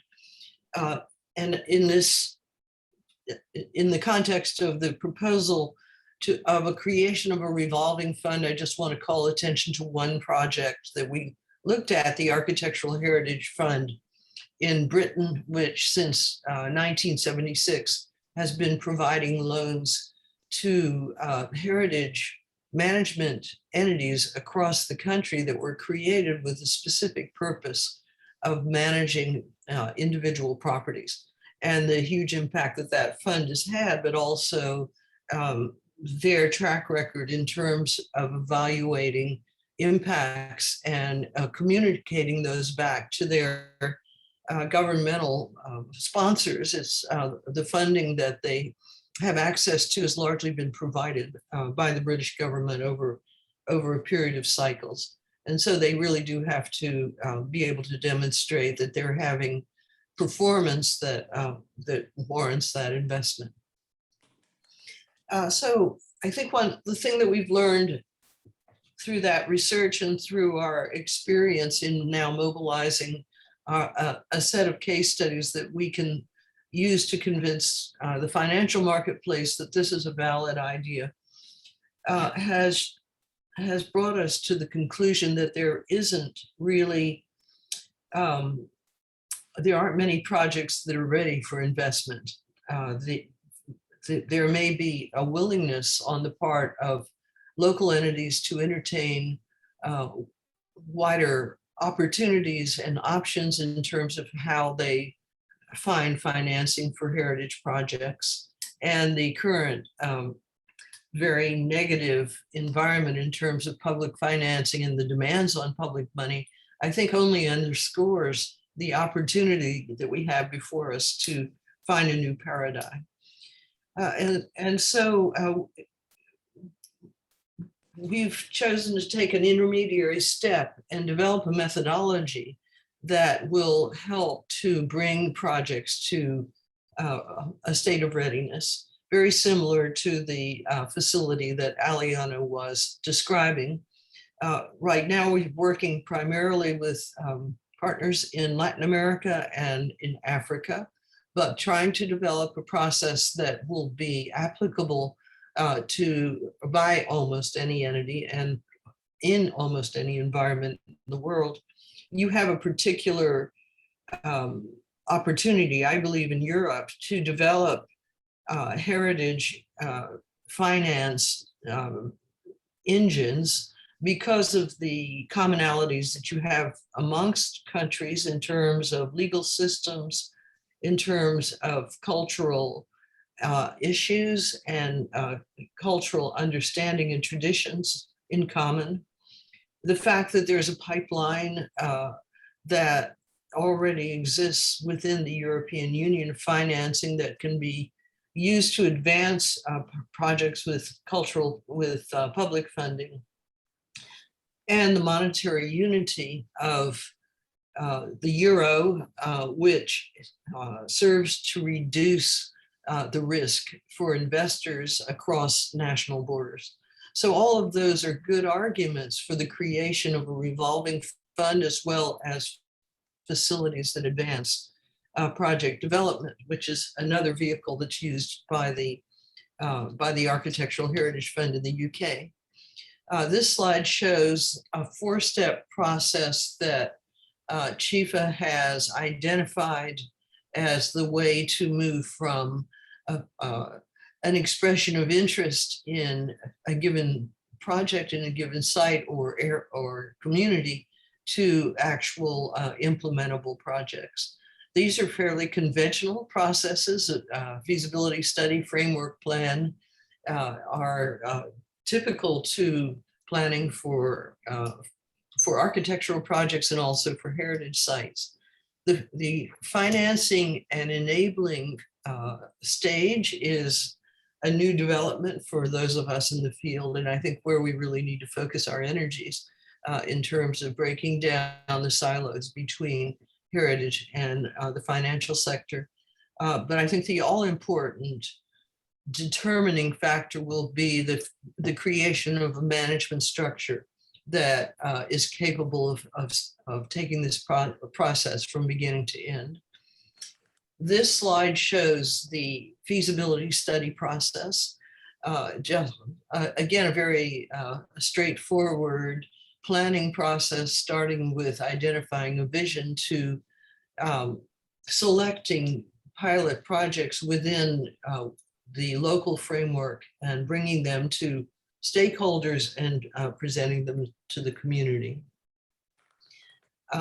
Assessing impacts has already been referred to here, and the difficulty of not having an identified asset class with specifically identified benchmarks. I think that that's certainly a prerequisite, as Tracy has said, that is going to make the difference in terms of whether we can advance a strategy for making heritage a perceived asset class in the financing world. But until that time, we need to identify the sustainable development goals with which projects are going to be aligned and develop our own benchmarks in relation to those goals. When Chifa looked at the 6 pilot cases that were our case studies, we found that there were 5 SDGs systematically addressed through all the projects. Numbers 4, education, 8, economic growth, 11, the city and cultural environment, 12, consumption, and specifically in relation to tourism, and then climate action through savings of environmental impact and carbon zero conformity. But there were many other sustainable development goals toward which we saw progress. And without even talking about the very interesting point that Dr. Sacco has brought up about well-being and health and how visits to heritage sites promote that. Every project is going to have a mitigation of risks, and we ranked a series of risks that seem to be common to every to these kinds of investments. In my view, the greatest risk is that there is not an alignment between public policy and political capital behind an undertaking and the goals of the financial marketplace in terms of performance and return on investment. And so that's the factor that everyone needs to focus on in terms of a public agency really being ready to deliver approvals and permits that are going to be necessary in order for any project to be realized when you're working with partners outside the government. This next slide therefore addresses what I think is the all-important success factor of coordination between 2 levels of government that need to be in alignment and work in tandem with each other to deliver other aspects of projects that may not have to do with specifically with heritage sites, but infrastructure and all of the services that the public sector has to deliver. In many of the projects that we looked at, safety, public safety turned out to be a very important factor, as did the use of public space and providing the community with more opportunities for public enjoyment and use around new heritage projects. And then on the right-hand side, the enhancements that non-governmental investments bring to the to a project, and the justification therefore for blended finance.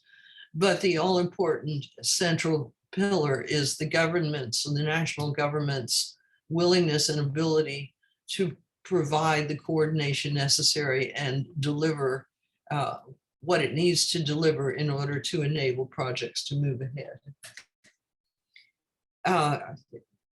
There have been references already in this session, and I'm sure over the course of the day, to the idea of blended or pooled capital in developing projects. And once all of these other factors are identified, it's possible then to see how each of these sources of investment plays into an equation and at what stage they can be engaged and at what, under what terms. But risk mitigation for the people at the top of this spectrum is going to be the all-important factor in decisions about providing capital or not. And so the final step is identifying how the whole range of responsibilities and triggers that have to be activated can be brought together. And on the one hand, there are a whole series of communications goals, which are very much part of Tracy's report, having to do with creating and engaging pathfinding agencies, as well as NGOs and others that are available to the realization of a large-scale program that may involve a whole variety of different types and uses of edifices that are going to undergo adaptive reuse. And on the other side, management, both of process and of funding. I think that a hybrid entity that can perform both nonprofit and for-profit functions is the best answer, rather than saddling public agencies that already exist with more responsibilities in terms of orchestration of a successful public-private partnership. And that the idea of public-private partnership perhaps needs to be more flexibly interpreted in terms of creating entities that that are able to take the heritage field into the next stage of its development in terms of bridging gaps between the traditionally publicly dominated spectrum of programs and projects that transpire under the name of heritage and private investment. And so for me, the ingredients of success are political will and government's ability to engage. Charismatic leadership is not a bad thing to have in terms of a local leader who's committed to making a project happen. The incentives and risk mitigation techniques that will make it a safer environment for private investment. Capable and empowered local partners, and these are generally NGOs. In the case of the Architectural Heritage Fund, there were more than 200 building preservation trusts created over the course of the last 40 or 50 years since they've been operating this fund, that became the long-term stewards of the sites that had undergone adaptive reuse, and a transparent and efficient management structure. So that concludes my PowerPoint presentation, and I'm happy to turn the forum back to you for further discussion. Thanks a lot, Bonnie. That was really an interesting, actually, presentation, laid down the main also elements of a kind of a new paradigm that we might need when looking at innovative finance for cultural heritage, the context of circular cities. I think, you know, you agreed that the Aliona presentation is also quite similar with the approach you're taking on the state of readiness when evaluating your projects, also in different contexts from the European one, notably Latin America and Africa. I did like also your stress on the Architecture Heritage Fund loans as a way to go forward, and your particular attention devoted to risks. So I would like to use this last 10 minutes to have one key question for you, and then going back to Pierluigi. And to you, since you really, I also like the pillars of coordination, and actually that picture, I think we should communicate to the people working on the partnership on culture and cultural heritage within the urban agenda for the EU, because they lay down a similar picture when defining the roadmap, and I think it would be great to mirror what you put out for finance tools and coordination. But my question is, since you put lots of stress on risk mitigation risks, which is key within the finance sector, what do you think is the biggest underestimated risks for projects that are actually focusing on architecture heritage or adaptive use of cultural heritage? Are you asking me that question? Well, I've referred to the readiness of the public sector, but I also think there are two other big factors that have inhibited this kind of project from going ahead.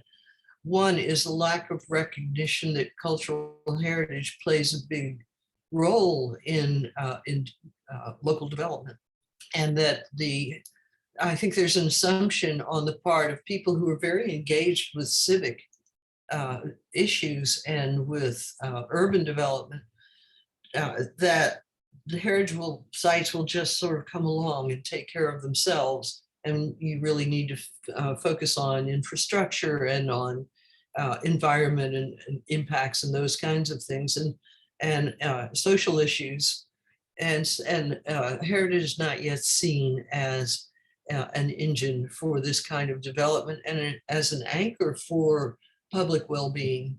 And that's a place where we really need to concentrate to get on the horizon. Environmental projects are on the horizon, and there are many dedicated sources of financial support in the philanthropic sector for environmental conservation for the obvious reasons as we confront climate change. But our sector has not made it onto that horizon yet. And that means that there isn't a lot of funding available for the initial phases of development that need to happen now. And then I think the other questionable feature is the potential of failure of the model, that the adaptive reuse proposal is not going to be successful, and that there aren't enough examples that have been published of what kinds of new uses have produced what kinds of revenue and what levels of revenue, and not everything can be converted into hotels. And the tourism industry, it can't be the only driver for heritage regeneration. And other kinds of more flexible, more imaginative social uses, and things like aligning with technology development and these kinds of creative hubs that seem to be another alternative that's very popular right now. There simply aren't enough demonstrations of how that works for there to be much confidence in the idea that it's going to work financially. That's great, Bonnie. I think you really laid down also another key element of not taking cultural heritage for granted and putting it in the horizon. And I'm happy to say that at least within the European Commission Research Innovation family, we use the expertise of two key experts in this project of CLIC, Gustafsson and Christian Ost, when we had the report for Horizon 2020 on making cultural heritage working for Europe, where indeed we highlighted that cultural heritage was not just something to preserve and conserve, but was an asset for the sustainable development strategy within the EU. So thank you very much indeed for highlighting that we should not take that for granted. We should not just use tourism as a way of investing, of justifying investment in cultural heritage conservation reuse. And here I go to Pierluigi, I think in the same line of your avoiding anecdotal recommendation and narratives, to ask you, you spoke a lot in the background paper I was mentioning before on the role that culture and cultural heritage will play in this post-pandemic welfare model that the EU should indeed embrace. How can we then actually put forward a convincing economic and financial narrative that supports this vision? Well, I think that from this point of view, we need a more integrated approach, for example, by also just involving in the debate cognitive neuroscience. Because what we are understanding very clearly is that there is a very, very important so-called extended mind phenomenon. When we are in a certain type of space, we literally think and behave differently. The fact that, for example, we are in a space where there is a natural environment, an important heritage environment, or let's say a bleak industrial environment or a shallow urban environment, make a huge difference in terms of our attitudes. So the point is, we are learning that in some sense, and this is, by the way, this is something that we should have learned, for example, from history again. Think of Andrea Palladio that designs, for example, the Basilica as in some sense as a temple, but that's the place in which current business happens. And now this changes completely the attitude, for example, for the administration of justice in that place, for trade in that place, and so on and so forth. So we have to return to the fact that heritage has a behavioral impact much more complex and multifaceted than we tend to imagine. As a consequence to this, we have to integrate, for example, heritage experience, not only as we tend to do into the realm of, let's say, entertainment, tourism, leisure, and so on and so forth, but literally the impact that the environment and in particular heritage has, for example, in our capacity to make complex societies function is much more articulate, and we know very, very little about that. So the next step that I see is to start to have a line of research that really digs deeper into this, knowing, extracting, for example, building on what we are learning today from the neuroscientific dimensions that basically track these particular effects, how they feed to specific areas of our cognitive and emotional systems, and how they feed into behavioral response. So in some sense, that's interesting because, by the way, I want to stress this, we are not instrumentalizing heritage. We are not saying that in some sense now we have to use heritage as a laboratory for, let's say, laboratory mice to make experiments. It's very much more about the closer understanding of what heritage actually means for us. The fact that we have strong emotional responses or certain ways of changing our own, of perceiving things and thinking about things, when we are in the context of a heritage site, is something that we need to really make, the level of human participation and the level of human engagement with heritage much more deeply grounded than it currently is. We still keep on insisting on the fact that heritage has to do with, let's say, very refined form of tourism leisure, or with forms of personal cultivation that, however, sound very Lithuanian. The real point is that we can really have a completely new perspective in which heritage is as integrated in our human landscapes as they are, let's say, schools and hospitals and kindergartens and anything else. I think it's a great point with which we can conclude this discussion, focusing on, I think, on what you just said. I mean, before you talked about these impact assessment matrices, and I do believe that in these matrices, we definitely need to take into account the unusual, let's say, ways through which culture becomes an asset. And as you said, and also Bonnie agreed before, it's not just tourism, the classic creative and cultural activities, but in conjunction, for instance, as you said, thanks to the study of the neurosciences with health and well-being. And it's not just a matter of fact, in fact, that certain European countries, I mean, I use Europe as an example for the focus of my work, are also given prescription, medical prescription, like to be in touch with the cultural landscape for certain kind of illnesses. And therefore we should definitely have the tools to measure the impact of that kind of alternative prescription that are given at the medical level.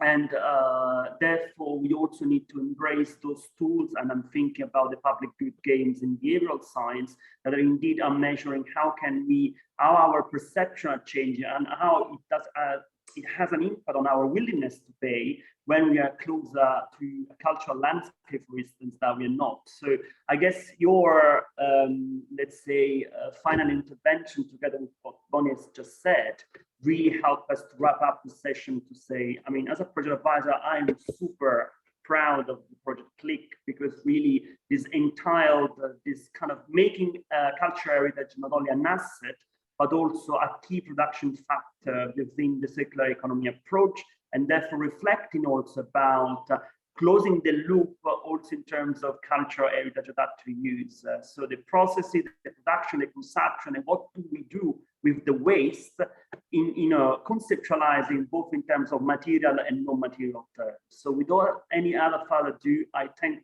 greatly both for Pierluigi and Bonnie for the inspiring intervention and debate today. Thank you very much indeed for having me with us, and I give the floor to the other mind of this project, so of course Antonia and Professor Fusco-Girard. Thank you very much. Thank you so much, Ugo and Professor Sacco, Bonnie Burnham, all of you, the two speakers, Tracy Pickerel and Aliona Lupu, and the moderator, Christian Ost, in this last session. But I need to thank, of course, all the speakers of today and yesterday conference. This has been 2 days of really insightful reflection. We will have a lot to work on in the next months, years together. So we are ready to capitalize the work done in CLIC for new research and for bringing to the ground, to the practice, the tools, the experimentation that we did together.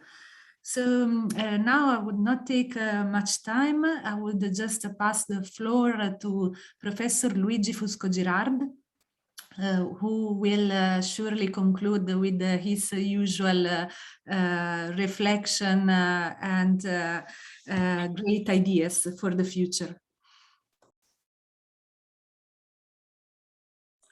Professor Fusco-Girard, perhaps. Yes. Okay, your mic. Okay, thank you very much. Okay, yes, which conclusions? Okay. What else to say now? What else to do?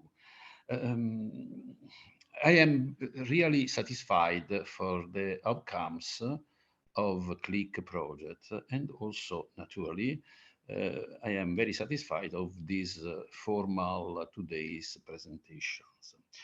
I would like to propose you only some quick statements. The first one is a recommendation that we are going to print, to publish the book with the Springer, and not all of us has already done the chapter is a chapter. So I invite you all to send us so that we can immediately produce this book. The second recommendation is this. We have not to forget that the research Horizon 2020 are excellent research, but this research should be also useful. This means that it is important not only to print, to publish in scientific journals, in scientific books, and so on, but also to become able to push some experiments in the practical cities, in the practical territories, towards the circular city implementation. I would like to stress this idea that we have to disseminate, first of all, to share in the direction of public, private, social institutions, but also schools, but also educational institutions, these outcomes in practical terms, so that we can integrate the academic effort that we have already done. I would like to invite you also, if there are some conclusion in this direction, to communicate to us if there are also some institutional follow-ups. I will give you an example. In the University of Naples, Federico II, I have organized, and it is formally accepted, in a specialization course about the circular adaptive reuse of religious architecture. And this is the first in Europe, and it is also linked with the Bonn University.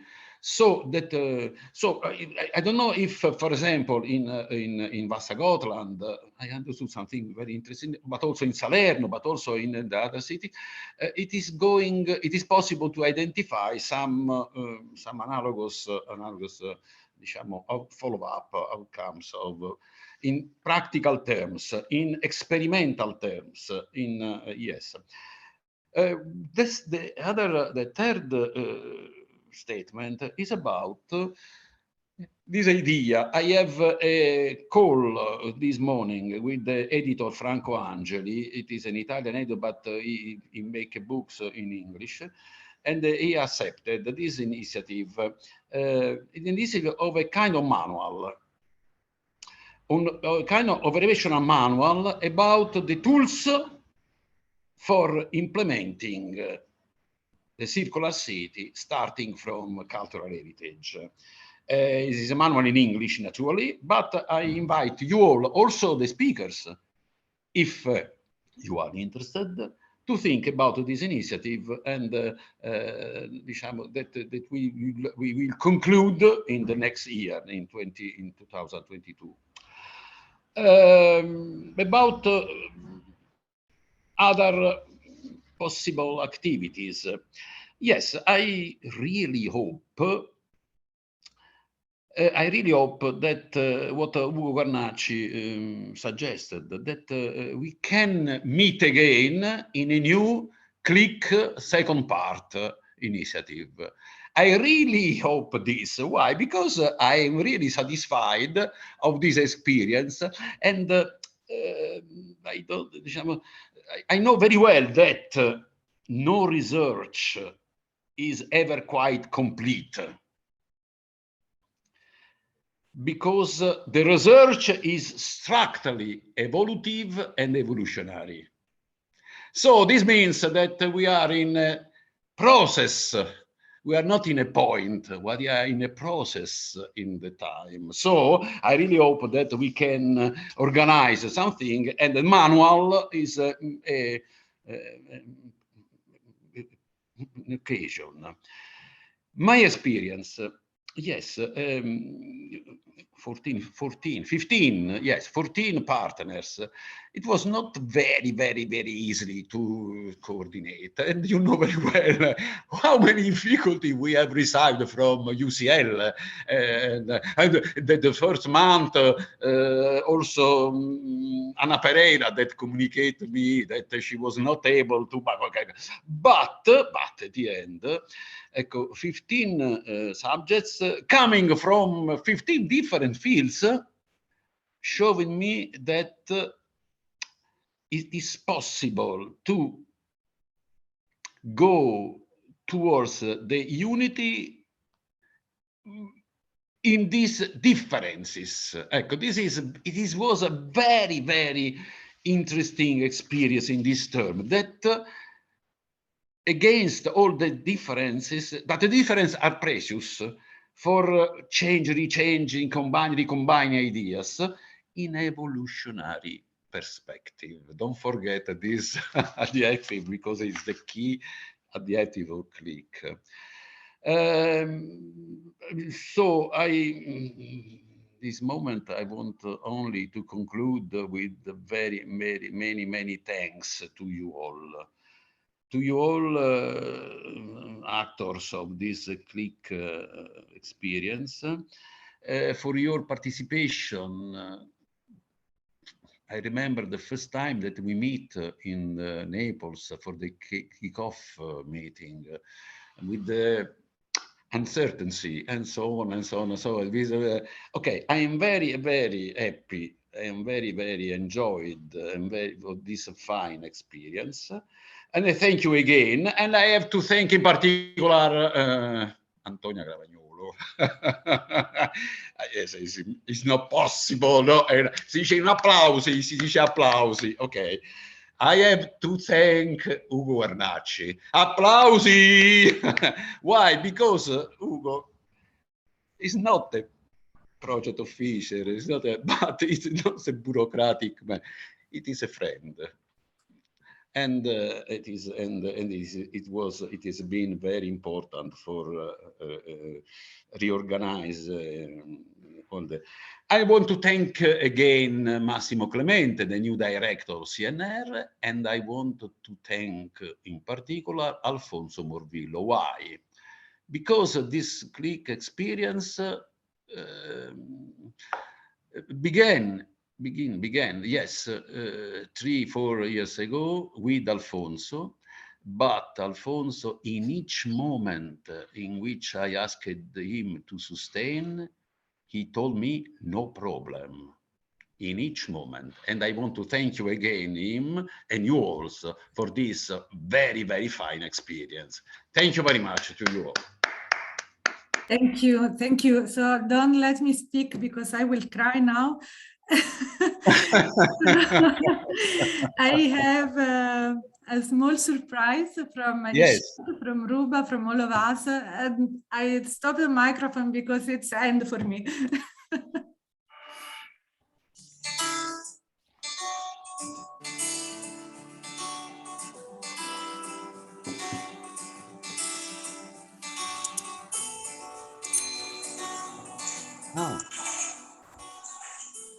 Okay, dear friends, I wish you the best and I hope that this is the starting point for new research activities, and I hope also that the CLIC outcomes can be useful for the urban regeneration of our cities, as required by the European Union, UN Habitat, and also by UNESCO. Thank you very much again for your support. Thank you.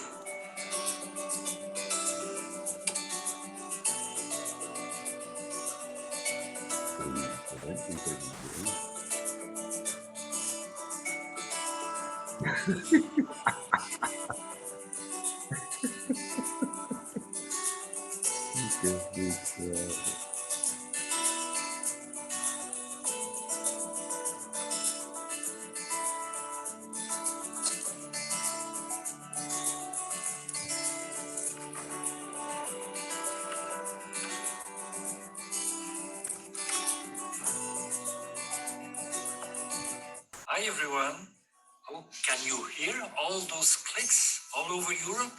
That must be the result of our fantastic work. Welcome to Clickland.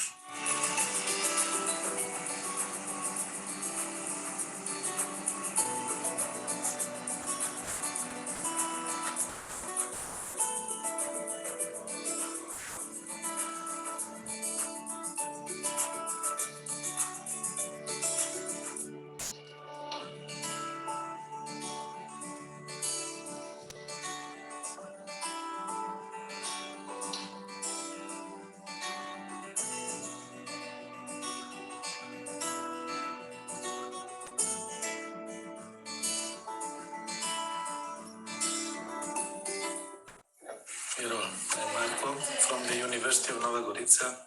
A little toast for the end of the project with our university wine. See you in the next one. Ciao.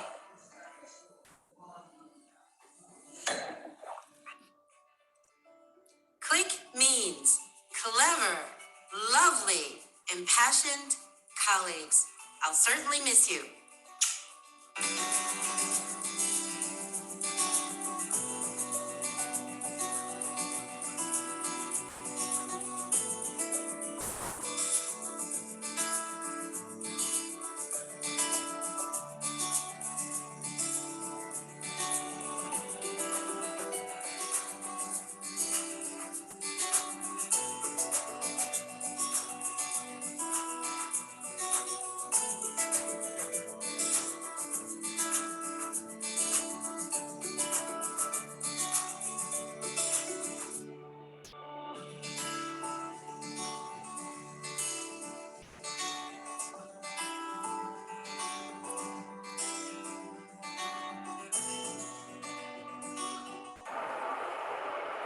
Bye-bye from America. It was a pleasure, and I hope I'll see you soon.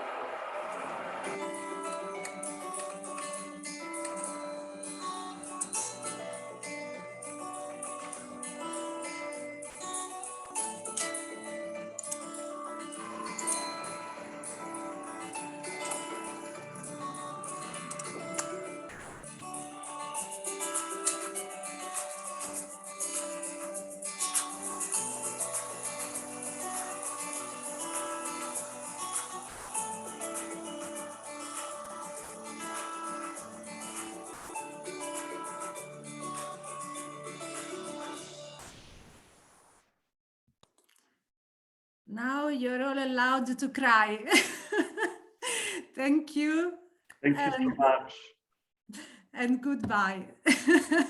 See you. Bye, everyone. Bye. Thank you so much indeed. Bye. Bye. Bye. Bye.